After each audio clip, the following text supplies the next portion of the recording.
Bugatti on the battlegrounds, the return of a classic arcade game, and a DMR rebalance. All this and more as we dive into the Update 37.1 patch report. First up, the Coupe RB is getting a luxury overhaul thanks to our collaboration with Bugatti. The collab will feature 2 Bugatti Hyper sports cars, over a dozen paint colors, different interior styles, wheel types, and more. So check out the upcoming collaboration announcement for full details on how to create the incomparable.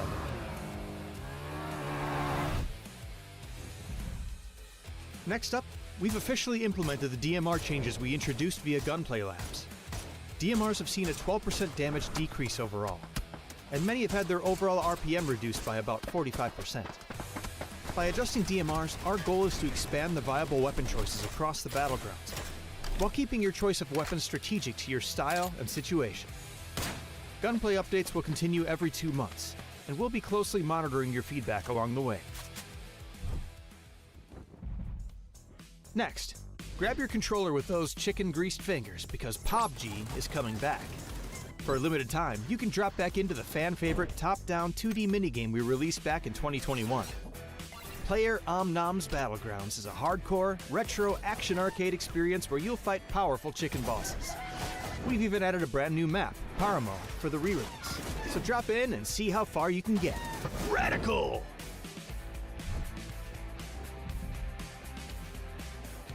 UGC Alpha is now officially live.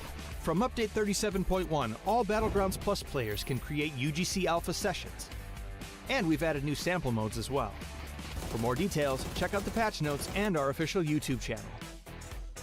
Other changes include the addition of vending machines and destructible pots on Destin, and the removal of the Canted site. There's also a new rank season, a new Survivor Pass, and various bug fixes, so be sure to check out the patch notes for full details. Update 37.1 is here, so get creative with UGC Alpha.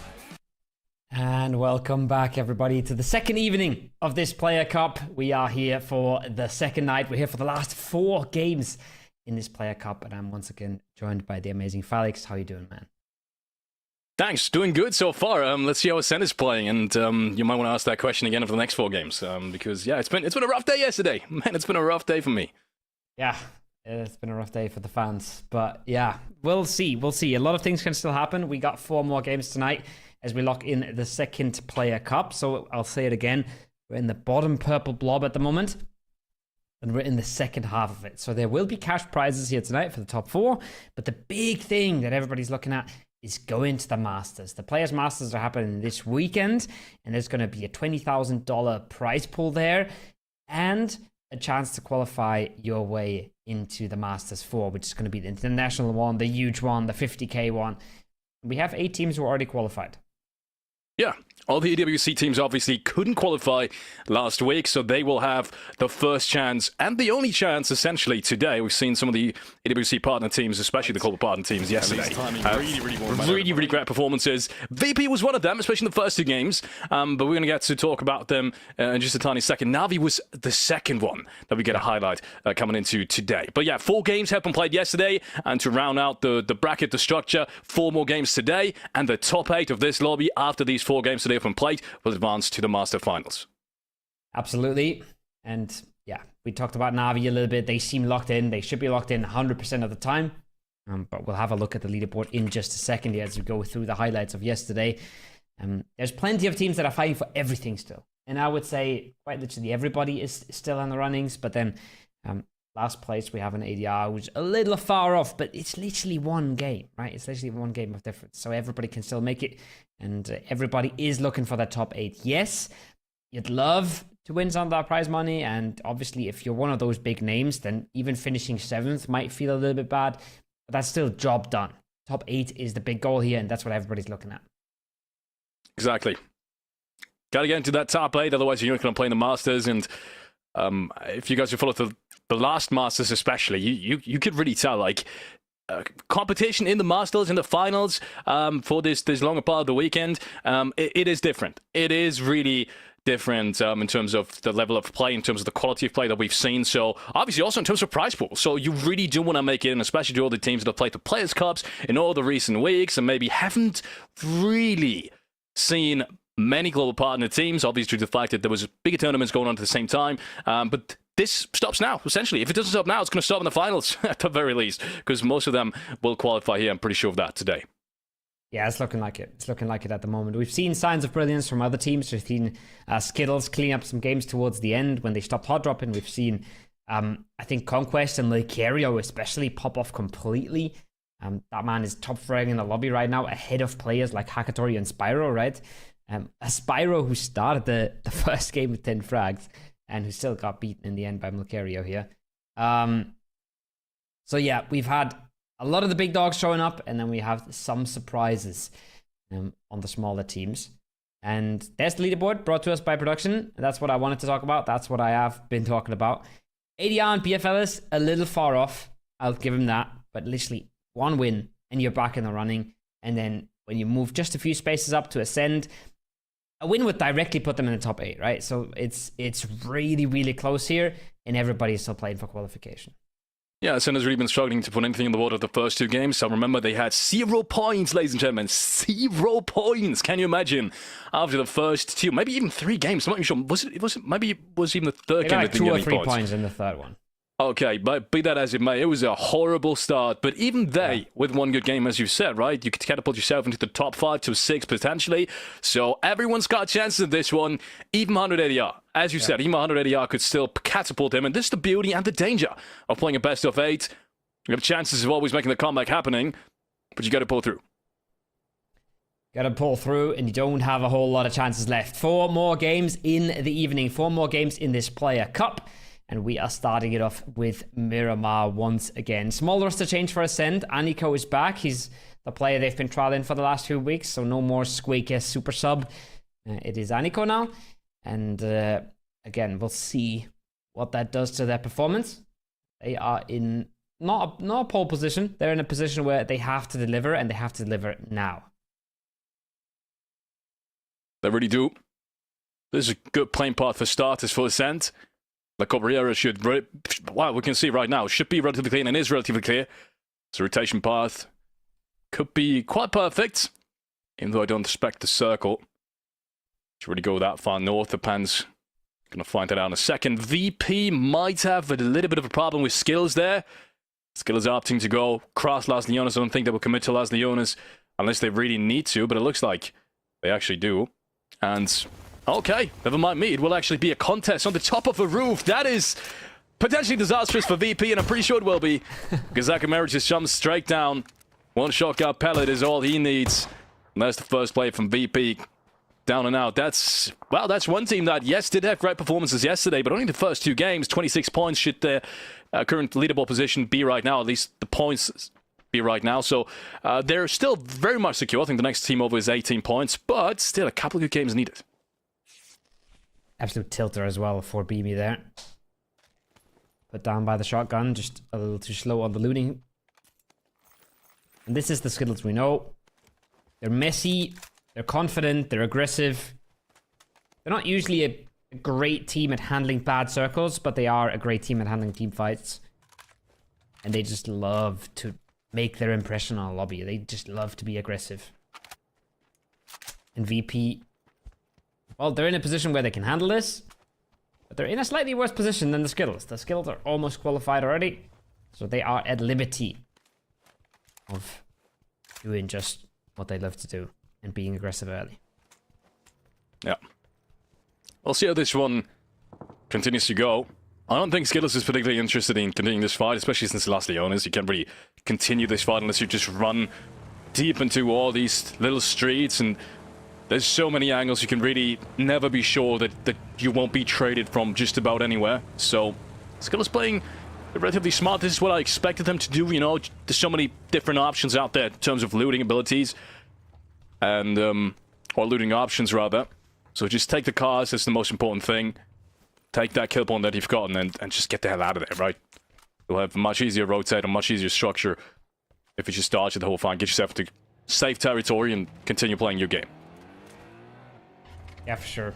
This is what we wanted to see more from them. We've seen it a little bit yesterday, and just those 2 games where we saw that approach for them were enough to qualify them. Were enough to put them in a pole position here for the day. 3rd place on the leaderboard right now. a leaderboard that has FaZe Clan, VP, BB below them, right? That's massive. For the young boys. Young talents, the cracked aimers. Another team that's not exactly favorites are the beer fellas. We caught a glimpse of them there. Look how much damage he takes, even though he lands on the head, by the way. Yeah, I was about to say, you landed on his head, right? Yeah. That's a WWE slam dunk. Not an RKO out of nowhere. Yeah. No. BB. Fast out of Montenuevo as well. Solid 2-2 split. Nothing too exciting.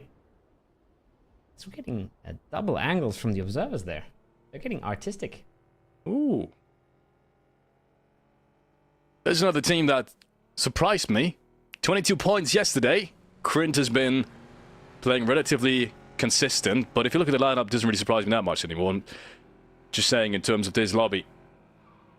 But it surprised me the way they got these 22 points, because they haven't gotten into late game, essentially any of these games. It's just been pure farming mid-game to sometimes close to late game. But Krint hasn't had that big game, and despite that, they're sitting very comfortably inside that top 8, 22 points right now.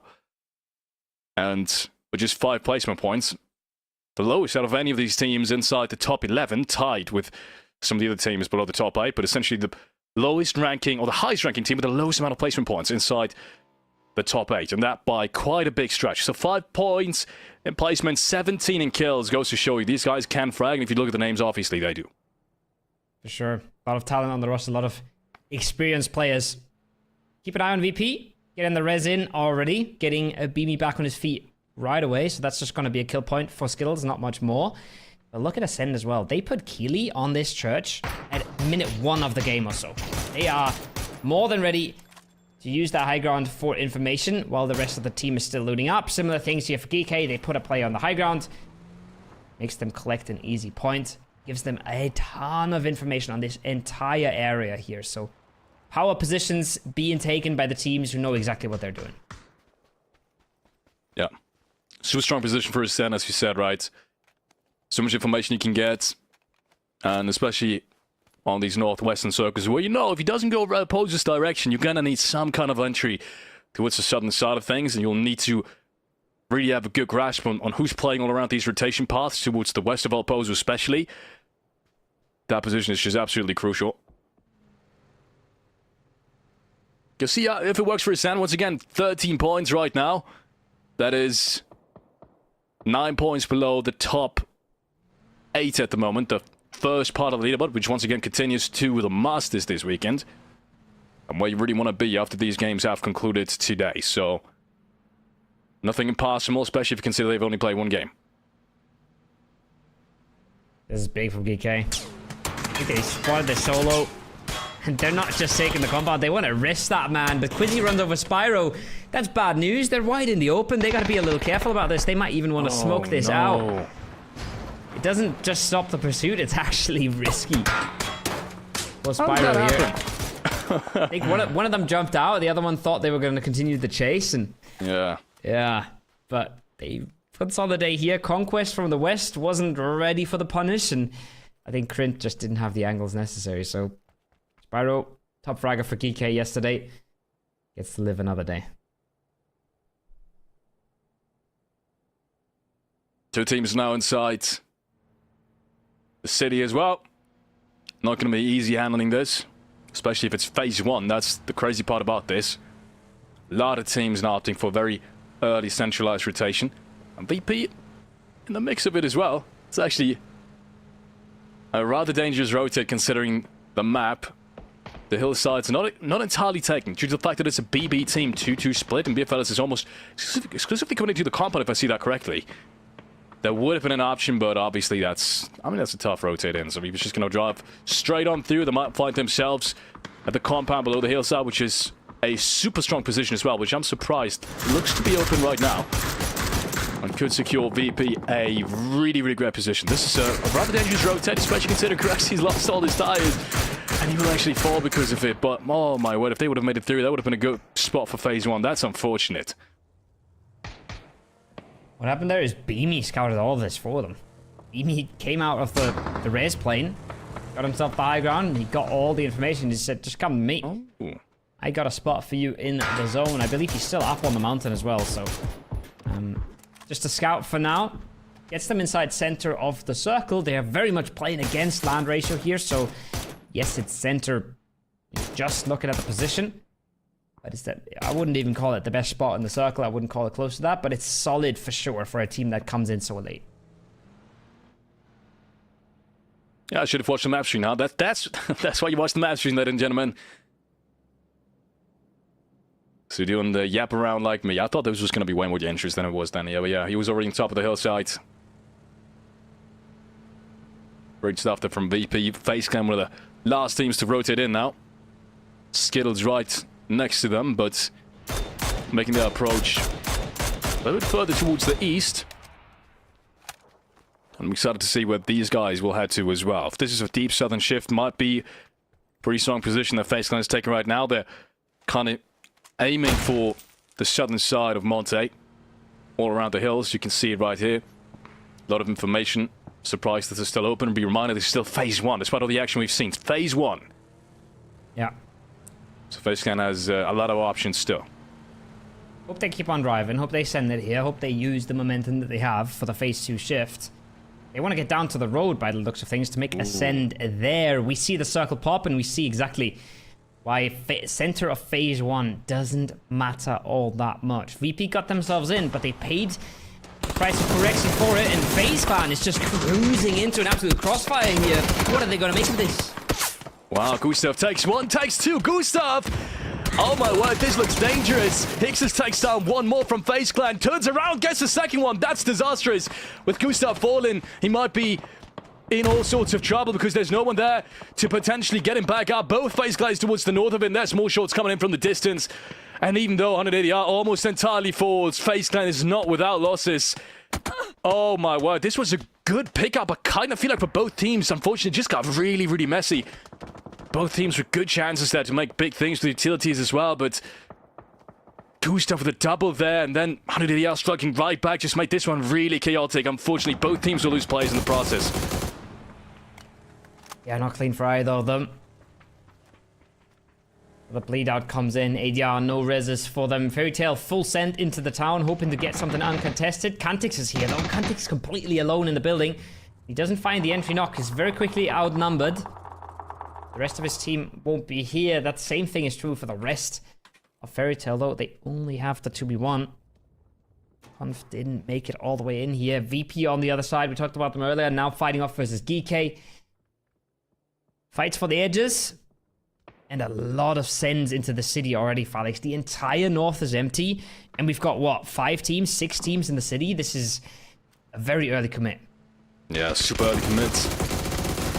And there's more players now just rotating on through, trying to find any kind of good position. These teams seem to be very, very certain this is going to end in El Pozo. I'm going to be honest, Cole, I'm not sure if that's really just the case yet. But on the other side, we've seen it happening often enough, and if you do get in early, it's going to be super tough getting in later. Almost impossible, excuse me. So I can understand it both ways. It's just a little bit of a gamble, as we've seen it so many times before. GK opting to do the exact opposite, same with the VP. We've kind of surrounded GK here inside this compound, but they've lost players as well now. Just 2 players left standing, one on the rotate, one of she's seen in the distance. And even though that positioning would have been perfect against GK, it's not going to be perfect anymore. Not with 2 players in these angles. They spread themselves too thin. They were 3 versus 4, and they got the opener, but Luka just couldn't get backed up, right? Beamy, he just jumped off his mountain. You can see it from the loot. He's got an M16 as a long-range gun. He wasn't able to provide the assistance in time. James trading nades, dodging around a bit. Does the damage onto Zubila, but that blue zone's going to be tricky. His first aid's going to go off just in time, but if there's any more follow-up, he's going to be in a bit of trouble. Good nade, actually. Zubila gets taken down here. And this is the best chance now for FaZe Clan to do anything about it. We've seen this with FaZe Clan so very often. If they get into skirmishes early and they don't really have a chance of winning this anymore, just take the frags. This is a good one. Slide Jackets gets taken out immediately. This is the new meta here, ladies and gentlemen. Right in play, MP5K. These guys are adapting. Of course they are. It's FaZe Clan, ladies and gentlemen. Who else if not these guys? Long range nade now coming in. Might even be a Blue zone, never mind. Just a flash. Now the blue zone damage starts taking in any second now. But are they going to go for it? That's the question. Are they going to go for it? I feel like they will. I feel like 180R is about to chime into the mix here as well. Yeah. Still a chance for the rest for Phase 10 as well. It's still Phase 3. I think that is possible, but he's going to need to hurry if he wants to do that. Well, Buki has something to say about this as well. Was hoping to get both. Was hoping to find more than one. 5 first aids. Plenty of bodies to loot, but he's got to not overstep. He's not going to walk into a Vorpal Swords player here. Vex deciding not to go for the res, not deciding to take the risk. This is going to be an absolute mess in the blue. 3 parties involved. Phase 3, yes, you can res in it, but it is ticking. It does hurt. Not sure. I don't really fancy the chances of anyone to get out of here very much cleanly and get anything else going in this game. Still looks for Fax. Fax, oh, you're a cheeky player. Pops out the window, headshot with the MP5K. Spots the second player as well. Zabila, ooh, okay. I thought Vex was going to have him easily, but no. Gets surprised by his position. Pops out the blue zone nade, and look at this. This is Vabuki on the other side. I think he's... Never mind. Must hear him now driving apart, but... Optical illusion there on my part. I thought he was just around the corner. Another chance for Zabila. Peeks around it. But misses the chance at taking down Vex once and for all. And meanwhile, his teammate is bleeding out indeed. If he does want to have a chance at catching him, he might need to hurry things up. He's got the left-hand peek. Unfortunately, not perfect for this kind of scenario. But the smokes will cover his cross. Now Vex needs to push the ridgeline. And that's going to be tough. Changes the window. He might have an angle now, but does he really know where his enemy got dropped? He's not going to make it in time. Big flank. They don't know about it just yet. Might be good for a freebie. This is good for 2. Gonna have to wait and see. He might have just dipped in for the meds as well. Maybe he had nothing left and he had to go for James' meds. There's the damage here again. X-Razor is just gonna pop another first aid. They're gonna hit another reset. And this fight's gonna continue. We're gonna see phase 4 in 30 seconds, Felix. That's how long this fight's been taking. Yeah, and everyone else just seems to be really comfortable. Now, Pozo, obviously, not that many fights. Navi's kind of make themselves home on the eastern side of things with absolutely no pressure. Navi is in peak territory. We've seen this in the last game on Miramar yesterday as well. Navi's just playing this one to perfection. They seem to do the same thing here. They're going to lose the zone, though. Going to see that zone shift into Pozo, I believe, and maybe end somewhere on the south side of Pozo. But Navi, like you said, on the hillsides. If you're watching the map stream, which you absolutely should be, you'd be seeing Navi right above GK here. And there is that shift. There's that phase 4. Going into Pozo. Wow. They knew it. We knew it. A lot of the teams knew it. Mm. But you still got to deal with it. Yeah, it has to shift away from Navi's position, but it doesn't really matter. It's still a great way in. You have so much space and so much opportunity right in front of you. And that's the first one. Skittles now being the main differentiator between them and finding a good spot in the circle. Zakatori opens up for the second play in there on Skittles. And finding themselves a position now in the open fields. Doesn't seem to be that big of a problem anymore with these 2 players falling. I mean, it's just 2 players left from Skittles, and these guys are way out of position. Way out of timing advantage as well. That's a shot to go for the shack. I think it's very easy to not give enough credit to Navi. How cleanly they handled a lot of these situations there. Not only is there a player drive-bying in the bus, there's also a player with an AR peeking close, and there's also a player with a DMR shooting from range at the same time, right? There's nothing Skills could have done in that situation that would have won them that engagement, because Navi is just elite at trading out and bouncing the aggression around. That was super, super clean from the Navi squad. I think they've lost Extens a while ago on top of the mountain, maybe. I'm not sure how it happened. He probably was knocked on top and could never get down. But the other 3 are playing a clean game from the rocks here. Navi still holding that 1 player back on the hillside. I like this. Don't give up your anchor positions too early, otherwise you can just shoot in your back, over-rotate you, and despite you thinking you're kind of safe in a good position already, if you make it too early, 1 minute and 14, be reminded still until the next phase, you just lose out on what really helps you. And this is dangerous now. Look, GK doesn't even over-rotate Navi. I'm surprised. They just want to make it straight through. They just want to play the open field. If they lose the cars here, they're kind of stuck as well. I'm very surprised they didn't opt to go and rotate around the hillside once more. over-rotate Na'Vi. They must have seen Na'Vi rotate down with at least 2 plays. That means they would have had man advantage in any of these fights on Hakatori's side, but now that opportunity is gone, it's just going to be the whole city looking at you, Na'Vi looking at you from deeper inside the circle as well with better positions. This is going to be super tough for GK. It will be. I think their vehicle situation was already pretty rough. We saw them 3 guys healing in the blue, right? Coming in with that Murado. Maybe just not having the arsenal that they would have wanted. And that knock on Quizzy is going to slow them down even further with Hakatori still up here. Still ready to put in some pain. And pop some tires if need be. And honestly, those tires, they hurt more than Nox at this point. Because like you said, they got to move across the field. They're going to have the beer fellas, they're going to have Na'Vi, they're going to have Skittles, Krint in pink on the southwest here. Also going to be blasting them. This is going to be a big mountain to climb. Yeah, I don't think there's a way for them to get out of there. We're about to find out, ladies and gentlemen. Conquest in essentially the only position outside of El Pozo that's still in, apart from Na'Vi. I'll take a look and see how they rotate in. But apart from this, everyone has got trouble, even the teams inside the city. This is not a zone that's forgiving. That's for certain. Even Na'Vi losing a play now in the process. Lost X10s already. Not going to make it any easier for these guys. They would have had full up here. Would have definitely given them big chances of winning this one. It's just always the easiest position on the outside. As soon as the circle closes in on this one, phase 6 essentially means your back is free. You've got so much playing room. That's what they're just waiting for, to just roam around and have that freedom. But if you only play with 3, it's going to be tough. Gonna be tough, but it's hard for GK to even make it there in the first place. Getting blasted from all sides. Yeah, there's one Faris. There's a nice headshot. Who did it? Half an HP left. Somebody likely gonna find him. It's the beer fellas who pick up the point. There's Pudidit out of the conversation as well. Ixie has snuck his way in. Meanwhile, he's hoping to third party some sort of fight. It's not a big fight just yet, but it's a huge nade from Nyx. It's a double. He's got a 1v2 on his hands. Oh my god! What did we just witness? That's a perfect nade. Gets shot from the distance. He has to be careful now. Retreat back to the ridgeline, but another nade has been popped. That should secure him both of these frags. If he lands it perfectly, Hakatori steals away one. And, okay, at least he gets the second one. That's already gotta hurt. What a perfect nade to start things off. And Kryn was already perfectly timed on the move, man. Everything was going perfect for them, but they just didn't count for VP, and that sneak in from the backside. He's another smoky at the zone's moving. He's taking so much damage. He's just nading the shack because that's what people should be, but won't find anything. Prince suffering on the hands of BB team, who love what Nixie just did. They made this so much easier.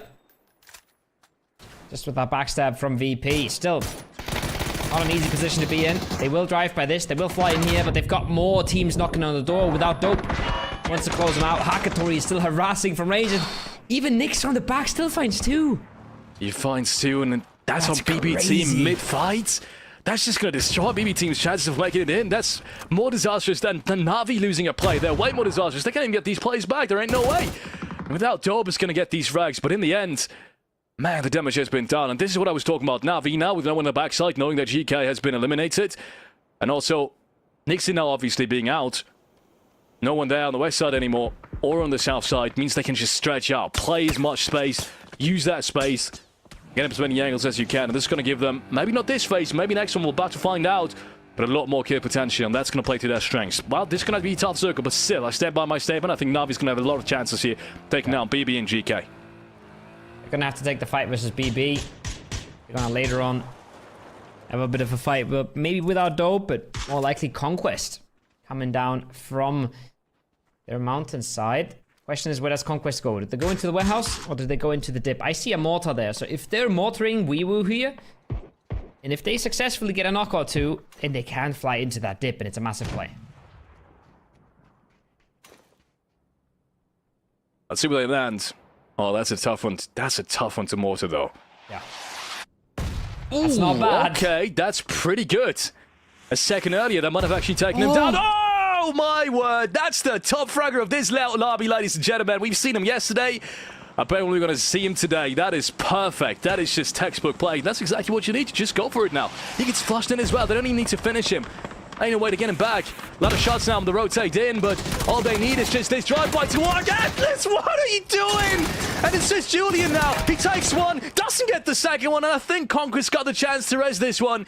That's a whole team being eliminated. Be reminded, though, with a new point system, that doesn't mean a placement point just yet, but they have made it inside the top 8. And maybe this next fight is closing and they're inside. PBT might be eliminated and or without dub, so who knows? Maybe they've just secured themselves a placement point off the back of that. Perfect play. You'd love to see it. No hesitation either. They fire the next for 2 shells and they instantly fly on in. Unfortunately, they lose that kill as well. Insane amount of kills stolen in this game. They make the play. They maximize the points, and now they can see what they do. They'll figure out that there's not a whole lot of pressure coming back from these warehouses either. And there's that kill potential for Na'Vi we talked about. Knock comes into BB team. Na'Vi goes dynamite fishing. There's these kind of positions that I was talking about that suit Na'Vi so well. Give them a little bit of playing room, give them a little bit of breathing room, let them have these close-out fights, let them play on foot, and they will get the results. That's just what we've always seen ever since this lineup has got created. It's not even a long-standing lineup, you know. There was trouble thinking how these guys are going to perform on that originally when the whole thing started. Well, they've turned all these stouts into just results. I think you see it online time and time again as well, how these guys are just, you know, got formed and merged together into this whole unit. And we saw it right there. These little kind of skirmishes and problems that each and every single one of these teams faces up to mid-game. You've talked about this earlier when they rotated down from the hillside. They make no problems on any of these. They make no mistakes on any single one of these executions. They're just flawless. It's where they really shine. It's where they really shine is just the execution, the discipline, the team play. Looking super solid. Ascend, we haven't talked about all game. They've been racking up a few kills. They're on 3 at the moment. Fortunately, the player they lost is Brex, so that's bonus points for backseating. The IGL did. And they should be okay here for another bit. I'm just hoping they put enough attention towards next Esports, because that looks like the bigger threat to me at the moment. But Aniko is going to try to have that covered. Aniko once again be reminded to stand in for today for Ascent Clan. Yesterday, we've seen Squeaky, who's actually put up a good performance. He's kind of safe to send in some of these rounds, especially in the last game. The one game on Erigo, where they really needed to win some of these fights coming out of Swamp, and he has been performing. It was good to see him back on a more experienced roster in recent times, and a partner team especially. So shout out to Squeaky. The OGs will know him for his achievements. 6-figure prize pools as well. He's been at the top of the scene for a long part of his career. This cross needs to happen now, Conquest. More than just 2 players approaching. Despite us thinking it might be different, it's Chris now with the opportunity. Doesn't put out the Panzerfaust just yet. He waits the second peak. Oh, he needs to win this. He just keeps on spraying. He wins it as well. And that was an important one. If he goes down there, not even having used the Panzerfaust, he would have regretted it. But that's an important pickup. 3v4 now. 3v2 at this point. Keely knocked by a nade. Chris still has the Panzerfaust, still has the Blue Zone nade to come out as well. Gets himself the flush. And you know he's itching to use it, but without a clear target, you don't want to be wasting a tool like the Panzer. He's going to swing around that right side here in a matter of seconds, but he's low already. Still wants to swing it. He still wants to get out there. He knows he has to as well. They can't just let themselves get run down. Anthus finds the nade. It's huge, but Chris, the angle could be so big. Finds the first, has to reset. P90 around the corner versus Panzerfaust. Oh, no. It's not working out. Oh, no. Oh, no. I thought he was going to have it for sure. Unfortunately, I don't even know. I felt like he was aiming outside. I'm not even sure how to explain it inside, but yeah, I guess it did. And Ascend will indeed be overwhelmed by Conquest. That's unfortunate again. That was one of the first good chances for Ascend of making big points. Apart from yesterday. Even yesterday, the circus have been really rough. They want to play another circus, but this one really hasn't been as much. In fact, northern side of our poles and inside of poles from phase 2 onwards, that was the big fight they just needed to win. Unfortunately, Conquest just a tiny bit too strong, too dynamic. We've seen this on the breach when they originally rotated down the hillside. These guys are not to be messed with. They're actually playing really, really disciplined. PUBG as well at the moment. Yeah. Both the delayed pushed, right? They breach, but they don't. They only breach the container, so the pre-nades don't do anything. Then they smoke out all the windows, and then they're able to find 2 out of 3 knocks with nades. That's massive. That's crazy, right? Like, there's a bit of luck involved there for sure, but you've got to land nades into the correct positions there, and they do that perfectly. Making sure the fight is over before it even starts. And Chris, I mean, that's the Panzerfaust nerf in full effect as well, right? He takes so long to get that ready. He's waiting so long to fire it. Would it have been the old Panzerfaust, the original one, he would have just blasted Antlis on the walk by. Wouldn't have had a problem at all. Oh my god. That's a lineup I've ever seen one.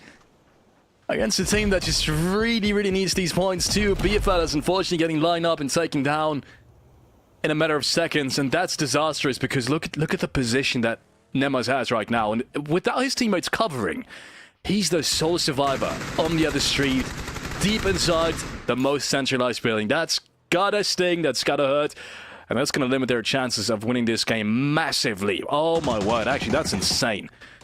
Very unfortunate for BFLs. Very greedy split. For a long time for the BFLs. Finally gets punished here at the end. Bit of help though coming in from Na'Vi. Giving them a spot threat. Save for another second. Circle's going to end on his south.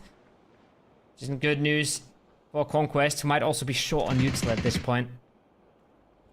They are getting held out by Na'Vi, but the real question is what happens on that south side later on, because Fairy Tail is ready to receive Na'Vi whenever they come their way. Yeah. Phase 9 now. Cover gets dropped where it can be dropped.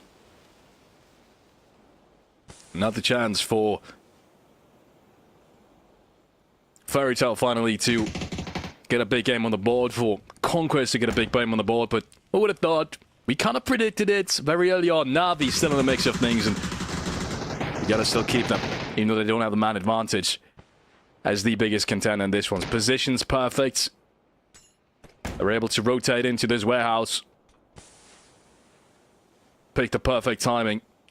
Finding themselves now with good angles and holding everyone else out. Conquest needs to make a move now any second, and BFLs might just be the first team that needs to hold this off. Auntie doesn't have a whole lot of space left. Gotta make the move. Na'Vi around the sides as well. Putting in the pain. Brightside still has the links. Auntie has snuck into the warehouse. He doesn't know just yet that he has a neighbor so close by, I don't believe. Antlis caught on the outside. That's a flush for Nemas. That's him live it. To take the 1v1, he wins it out as well. Conquest out of the picture. Na'Vi took a knock. It's good news for Fairy Tail. Yeah, look at this. Varus realizes it. He realizes it, but he can't really do anything about it. His teammates are rezzing.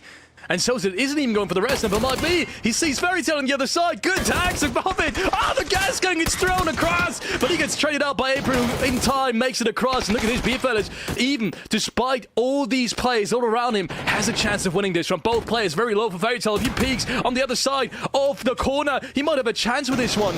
Because Fairy Tail just eliminated Na'Vi. Good flash as well. 2v1. We can't even see it. Smokes all around. Emma's peaks left side, right side. It's 3 players back up. This should make it impossible. But maybe a miracle is happening. But no, oh my, what was that? The links? Well, miracle indeed is not going to happen. Brightside with the links just one-shots him. That's got to be the most ridiculous ending that we could have imagined. Be that as it may, Na'Vi with a great positioning again in match number 1. And they make it work again in game number 1. They will remain at the very top of the leaderboard. Oh, absolutely. Nice play from Fairy Tail at the end there. But the game also played out in their favor, right? They're the only team coming from the south there. The other team coming from the south. The BFL is severely hampered. Conquest no chance to live, and Na'Vi easy enough. For a long while at least. Huge stuff from Nyx this game, but honestly, he's not going to get a whole lot for it. I think he got 1 out of his 4 knocks that game, Felix. Yeah, really unfortunate. Even if he would have thrown that nade, the second nade, instantaneously, I think he wouldn't have gotten these knocks. Akatori was super fast on just flushing these.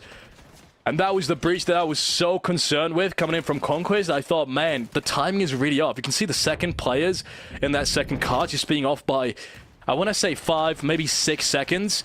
But if you drive in like that, you fly over and you get a knock on the flyby, then sure, it doesn't really matter where your teammates are. Just going to make it work anyways. And there we go again. It's Chris.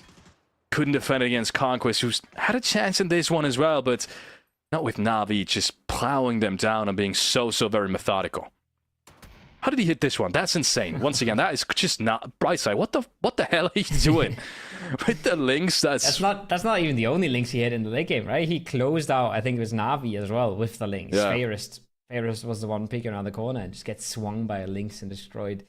It is so good late game. I don't know if you put a red dot on or if he was just hip firing, but it just one taps. If you're not full HP, if you don't have a 3 vest, you're just getting blasted back to lobby. So well done. Well done by Fairy Tail. Well done by Na'Vi, who have indeed locked themselves to the top of the standings, but we'll have a look at those standings when we come back from our break for game number 2.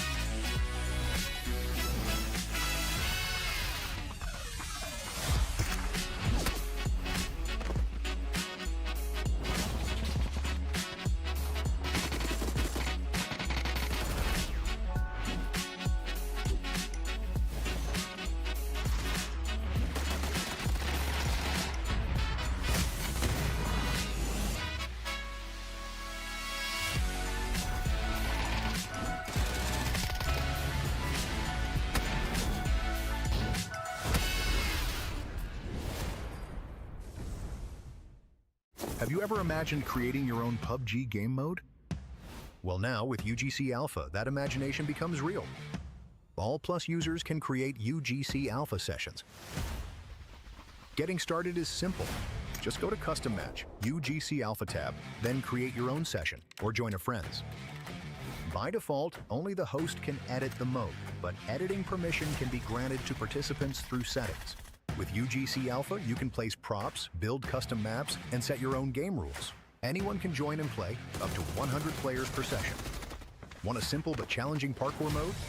Or maybe a chaotic deathmatch? You make the rules. You can save your creations anytime, or load them up later to keep building, even if it's not your mode. If you find a fun session while playing, just hit Save As and keep a copy for yourself.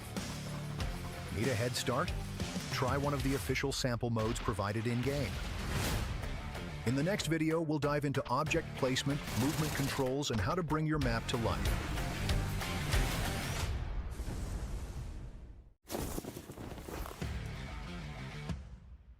You can use the standard WASD keys to walk around. Double-tap the spacebar to switch to flying mode. Tap C to descend and space again to go up. Hit B to enter build mode. Now you can start placing props and devices anywhere on the map. To open the full editor, press P to launch the Edit Manager. Here, you'll see all available props, from walls and stairs to full buildings. Click any object, then press 0 to 9 to assign it to a quick slot. You can now press that key to place the object instantly. Need to fine-tune? Use E and R to rotate or scale. Use F and G to adjust distance.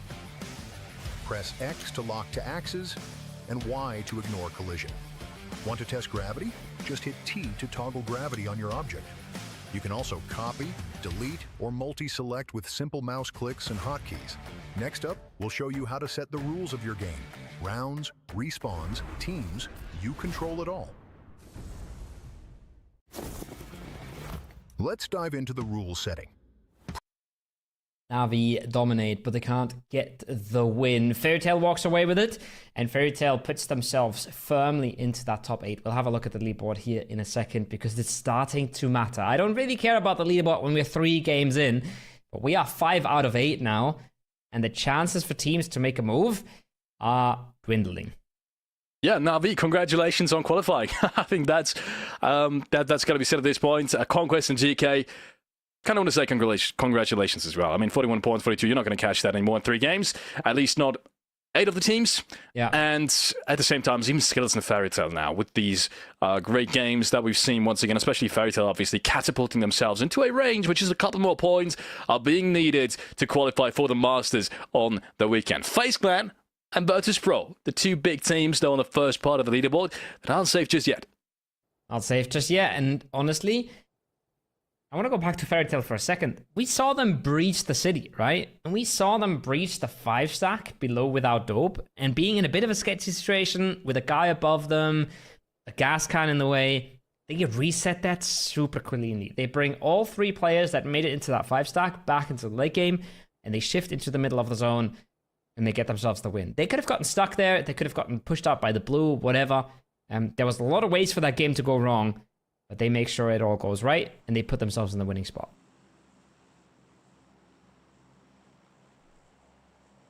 Playing about as fair as it gets.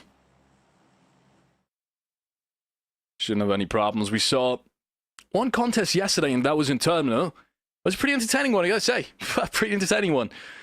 Looks like we're gonna see that again. That was kind of the thing where we, went out and talked about those 2 games afterwards, and then we're like, maybe if these guys wouldn't contest as much, we'd see them in that kind of Navi territory of points, but Skills keeps on just, trying to go for these, apparently, because that's what happens time and time again, and it's going to happen in this game's cup. This time around, it looks like, okay. It looks like they're not being contested inside Terminal as much as they were before. Okay, it looks like they're splitting. It looks like they're still staying in Terminal, but they've definitely just taken the cars and drove straight up. It's actually 3 cars that are being stolen at the very least, maybe even 4. It's 4 cars, I think, that have actually just been stolen. That's kind of disastrous. Skills. You're coming to fight this. Yeah, they kind of want to run at this now. I love this from Krint, honestly.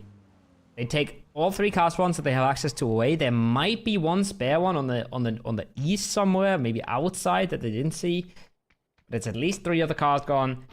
It's a bad game for Skittles if they don't get any more cars here. So they either run out to the east and start looking for cars, or they go take the fight. And we know that running across an open field here, I know there's a few trees, but it's still rather open territory.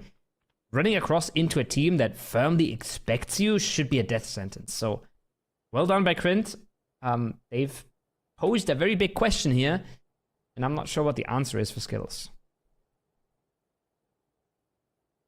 Could be one of these 200 IQ clips that we're going to see in some of these YouTube videos. They knew that this was going to be a contest. They kind of baited this at the start. Look, we're going to drive into Terminal as well. Last second, they kind of just dozed off, took all the cars and rotated over to the second part of Terminal, forcing Skills to either rotate into you or just be stuck there. Legitimately just be stuck there. You're going to waste so much time, phase 1, phase 2, just finding 2, maybe 3 more cars all around you. There's some car spawns towards the north, there's some car spawns towards the east, but let's be honest, it takes a lot of time to get these, and they're not for certain, so tough stuff. Tough stuff for X-Rays as well. Just run down by VP, early aggression. Making sure they get themselves the compound that they wanted, plus a kill to boot, plus a bit of a loot injection. Well done by VP, and just not ready enough here. The Wobble Swords, they landed in this. They weren't quick enough on the regroup. It's something I've talked to death already in these early games. It's not easy when the circle lands on you, because you got to move so fast. Other teams around you will move so fast. VP gives us just another showing of that lesson.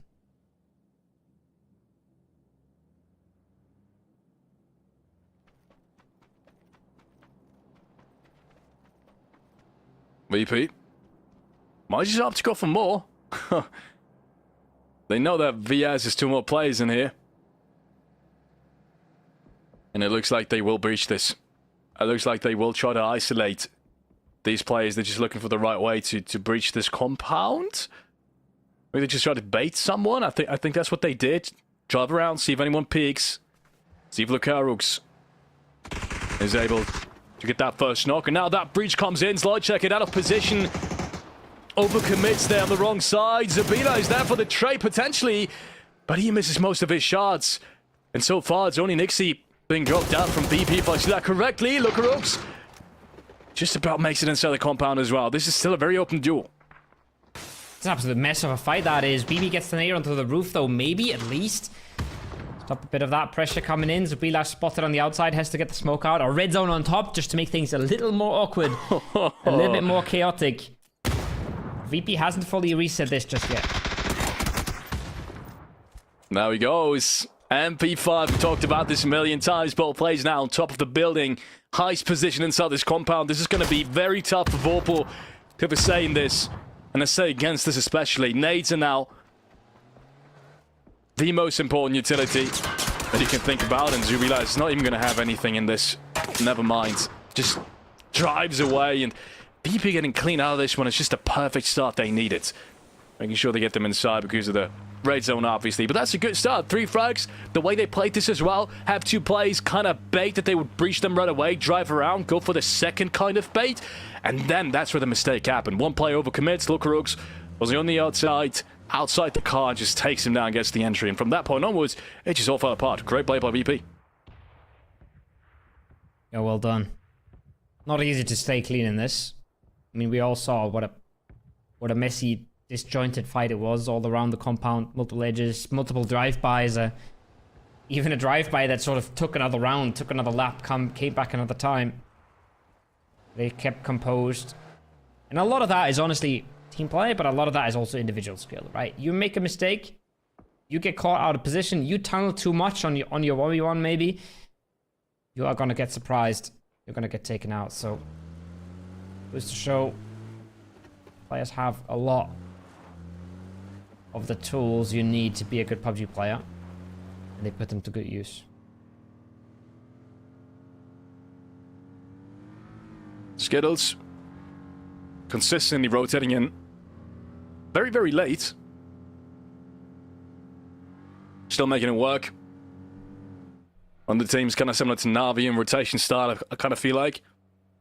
Na'Vi never opting to go for center phase 1, taking their time, deciding on a circle-to-circle, game-to-game basis on how deep they really want to go and how much makes sense and how fast they want to be in the timing, but it's never too early.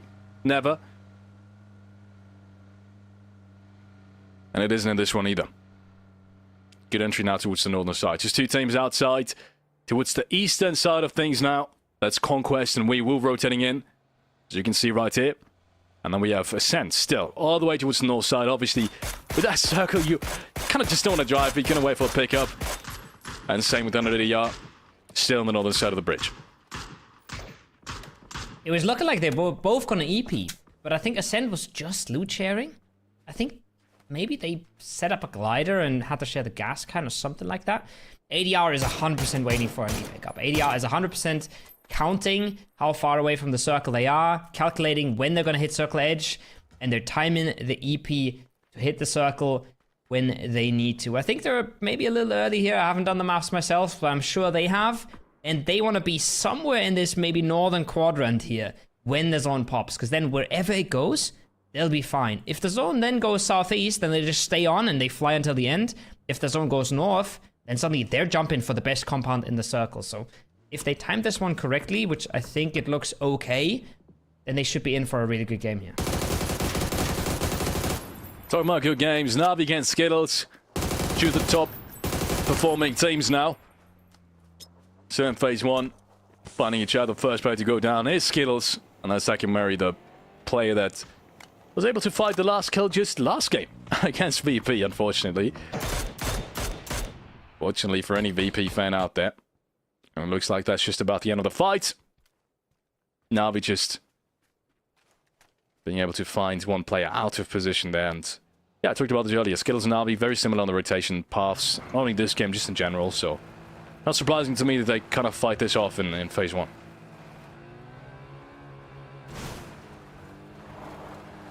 Send now coming in extremely late. Hilly in the new Bugatti. Flexing a bit. Hitting a tree because he's too busy looking at his own car. Coming in nice and late on that northern side. They have 40 seconds until that zone pops, so they're going to be barely in on the edge. And I hyped up AR a bit because I thought their timing was good. Now that I see them on the map stream again, they are way too deep. They've really mistimed their EP. They're not even going to know where phase 2 goes before they have to jump.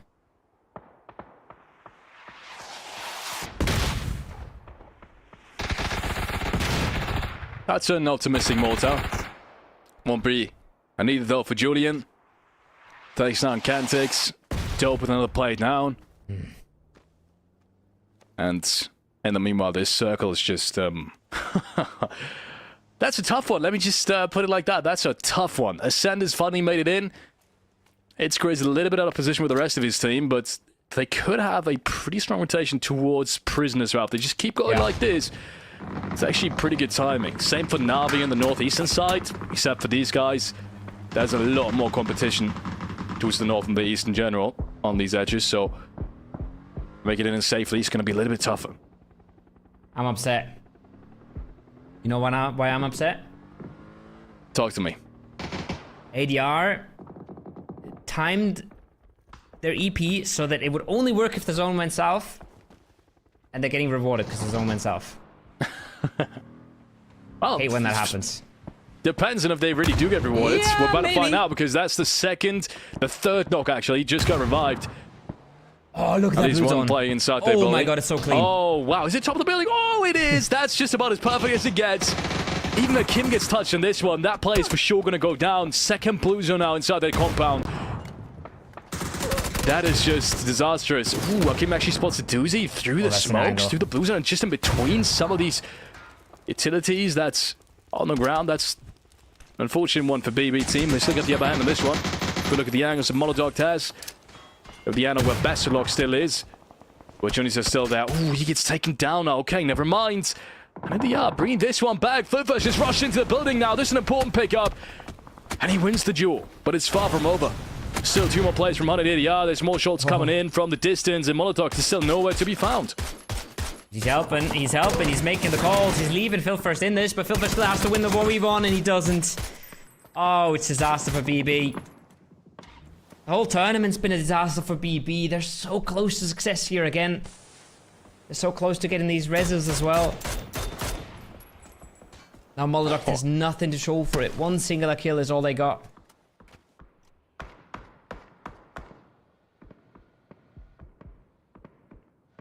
Not enough.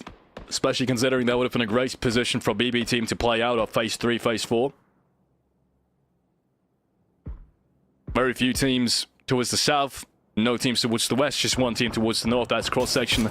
Apart from cross-section, there's almost no other positions that can be played, so they would have had a really great spot to continue playing this game. And after 180, I had 2 knocks down originally.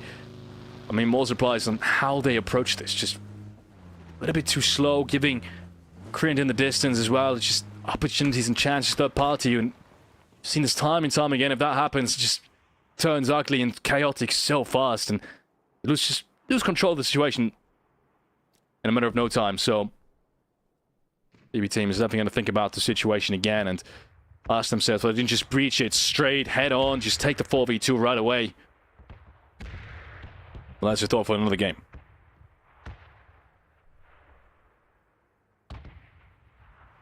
What's in the hands of KK? Hasn't amounted to anything.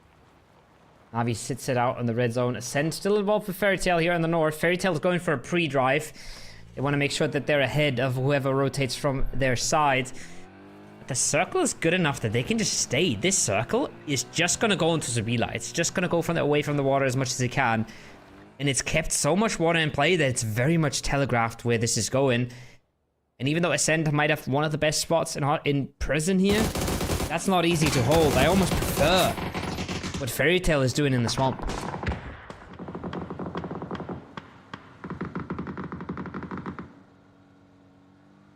Bulgaria being taken down again. One of the best fraggers in this lobby. Second time in a row now that doesn't find the success that his team really needs. To be fair, they have made big points. Either way. No 180R with that second. With that second chance, Monodog actually takes down 2 and he gets the flushes as well. This is good stuff from Monodog. He salvages as much as he can. He knew, like, placement points, let's be honest, no chance. So But don't just drive in and take the 1v2 when it worked out. Almost the chance for the third one too. But stops right there. Dog securing 2 more kill points as a result, and we said this before, definitely needed ones. Much needed. I think they were 15th before this game. Not within their standards. He gets himself 2, but he doesn't get the 3rd, and then Hickses gets cleared by the next team showing up without dope. Also a team that needs every single point. So do the Beer Fellas. Much more promising position for the Beer Fellas, however. They won't have to move just as far. And VP's once again finding neighbors in this compound, once again fighting for it.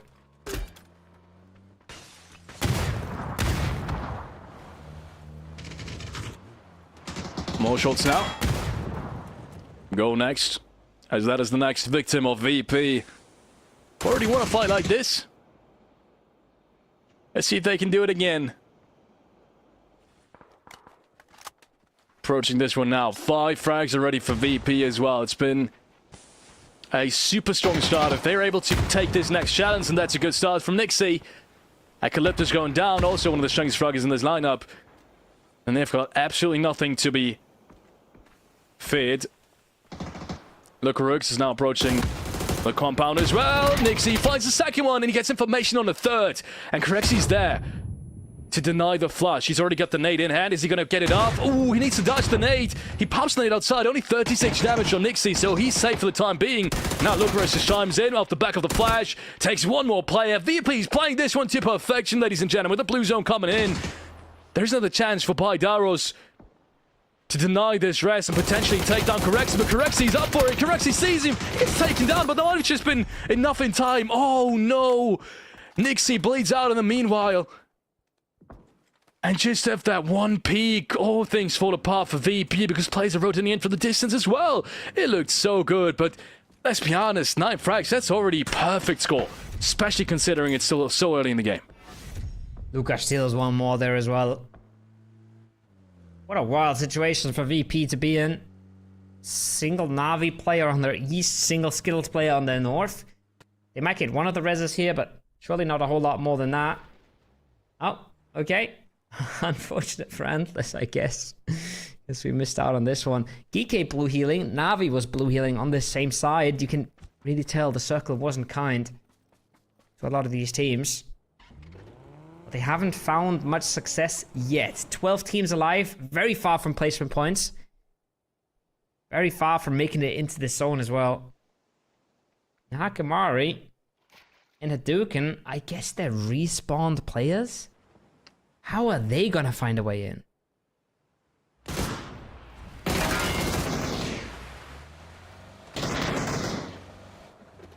Hey, pro. Unconf. You get the takedown. One more from Skittles. They already have problems against Na'Vi in phase 1. And that just makes it all the more unlikely for them to really find themselves still outstanding. No. In phase 4. I saw Hadouken in the compound. I don't think Ascent knows. Hadouken's sitting with a gun in prison, right? Maybe hold that thought. Phase. They gotta win this one.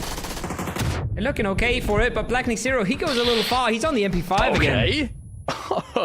He doesn't only take one, he takes 2. Gustav now, he doesn't even want to get anywhere close to this. He just throws the nade instead, but it does hit. So there's now giving Fidi made it was the right one. And so far, his teammates have not gotten flushed. Fex is still in the distance, trying to hold out with the DMR. Gustav now gets found. That just means one player left standing. Oh, and one more face player being flushed here. It's all on Fex now. And Hyper spotted him out as well. Hype makes the clutch perfect. 1v2 against FaZe Clan, ladies and gentlemen. That's going to mean done and dusted for them yet again. FaZe Clan, they still need a couple points. We talked about this on the overall leaderboard situation. It's not quite clear yet that FaZe Clan is going to qualify for the Masters. And this is their last chance, so with 2 more games to go, they'll need to make it happen there. They're not locked in at all. Good news for them is the Vorpal Swords have been cut to just Sabila. Krint not looking good here. Krint looking like they're going to get dominated by Fairy Tail here in a matter of seconds. Go Next as well. Got smashed aside by VP. So a lot of the direct competition isn't doing all too hard either. Ascent now. Slowly getting shifted out of their compound, out of Post Prison. But that might be a good thing, because this now becomes a more holdable space for them. It's not that vast, huge mass of buildings anymore. Starting to get a little more controllable. If you had a look at the map there, I think pretty clear that Fairy Tail is in one of the best spots, if not the best spots here. Gifix has to activate. Diffix not clean with the first one. That's a rare sight. That's a rare miss.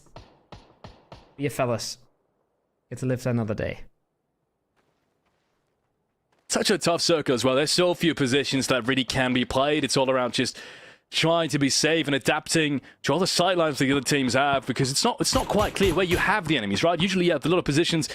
Talking Phase 5, Phase 6, we kind of know where, you know, everyone else is positioned. You know the kind of typical spots that people and teams play. But in this one, it's much more open. It's much more ridge lines, and it's much more, you know, can I play this rock and be open from the eastern side, as we can see right here. So you need to adapt way more than in the other circles. That can be an advantage or a disadvantage, depending on which situation you find yourself in. For Krint right now, it could be similarly both. Right, you're open to the eastern side, and you're open to the north side at the same time, but everyone else still needs to make their way in, and that's what they've got going for them. Hyper's going to open things up onto Krint. That's a good start, but once again, it's Fairy Tail as well towards their north, and they need to make their way in as well. And then we've seen what Lucarox can do, or at least VP, when they sneak their way in. We saw it just last game, so they're not safe right now.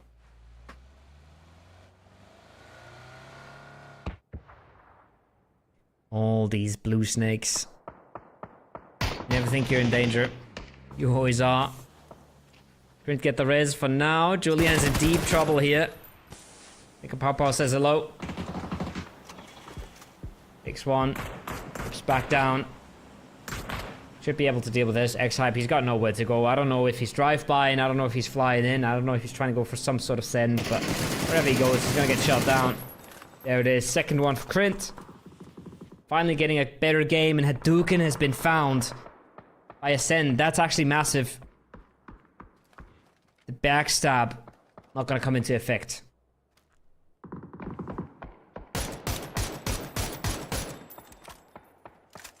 Good shots. Fairy Tail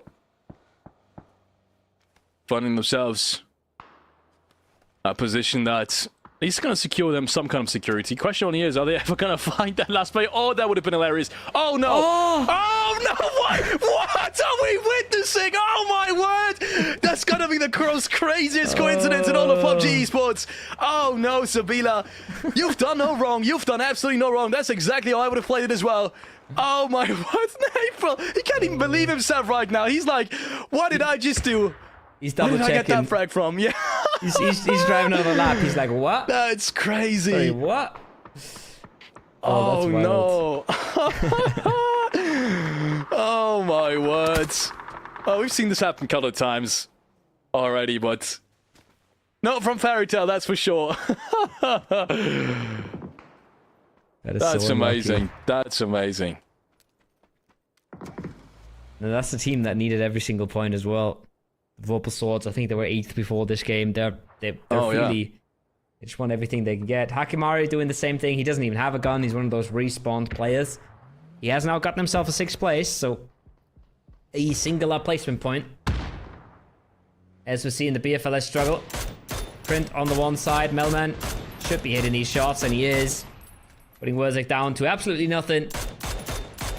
And now it's just one beer fella to work with. Hakatori has something to say about it. Steals the kill away. Almost gets the knock as well. Navi's activating. Navi. Not being gifted any circles. Yet again, they're really just not being gifted any circles whatsoever in these finals. And I feel like they're the team that kind of handles that whole thing the best so far of all the teams combined. Super proactive. Always making sure they get away with stuff that just you feel like no other team really get away with. Now the next big challenge is Ascend. Can Ascend finally secure that big game that they've been searching for? Big nade. Catches out Sausage. Iris was already found. Aniko has to be careful. Not aware how close Fairy Tail is, but now they combine. Now they get it. They trade it out together with Bricks. We can now step over for the flush. It's actually massive. Actually massive for Ascend. They needed that corner of the map, and they needed the biggest competitor, which was Fairy Tail until now. Get put down to 3 as well. Hakatori helps out a bit. Makes life rough for Krint. We're down to a 4v3 before. A little bit of stat farming coming in there from Na'Vi, but what else are you supposed to do? You're standing in the blue zone and you're taken away. And you're at the top of the leaderboard anyways. You can literally just dish out damage. Won't really matter if you go down. And in the meanwhile, it's Ascend now, as you said, right? With these super important frags on the western side. Finding their way out of prison. I was hoping they're going to rotate into prison. Very early on, we talked about this phase 2, phase 3 when that original circle popped. I didn't think they actually would. I didn't think they would make their way because they were kind of hesitating. It wasn't quite a circle pop, and you know they weren't quite as fast as I liked them to be. But that's Ascent for you. They will scout that extra mile. They will go a lot of these circles for that extra information before they will make a play like this. So I like this from Ascent as well. There's upsides and downsides to this type of play. This situation looked like it worked out quite well for them. The position they found, or the position they're in phase 7 now. Big thing is, though, what do you play here? I feel like that original in front of them is still in, yes. But phase 8, I don't know. You kind of have to bank on you know, Krint kind of pushing into Fairy Tail, but that's not what they're doing right now. I think that's your only goal, is pushing Krint towards Fairy Tail. Making them realize that your side of the road is not what you want to be playing. And then you can engage that game. Then you can maybe push Fairy Tail to their side of the ridge and minimize them to that swamp position. Make sure they can't play both. It's almost the opening knock. That could have almost been the door opening. Could have almost been Krint flying in. The boom takes a bunch of damage. But you can see that Ascent know as well. They are playing with fire here. They are hesitating. They are not sure about where to play, but I think they're sure that they want to hold their south, and I think that's correct.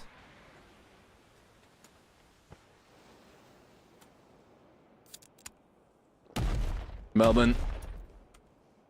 3 frags already. Krint also just pulling up when they need to so far.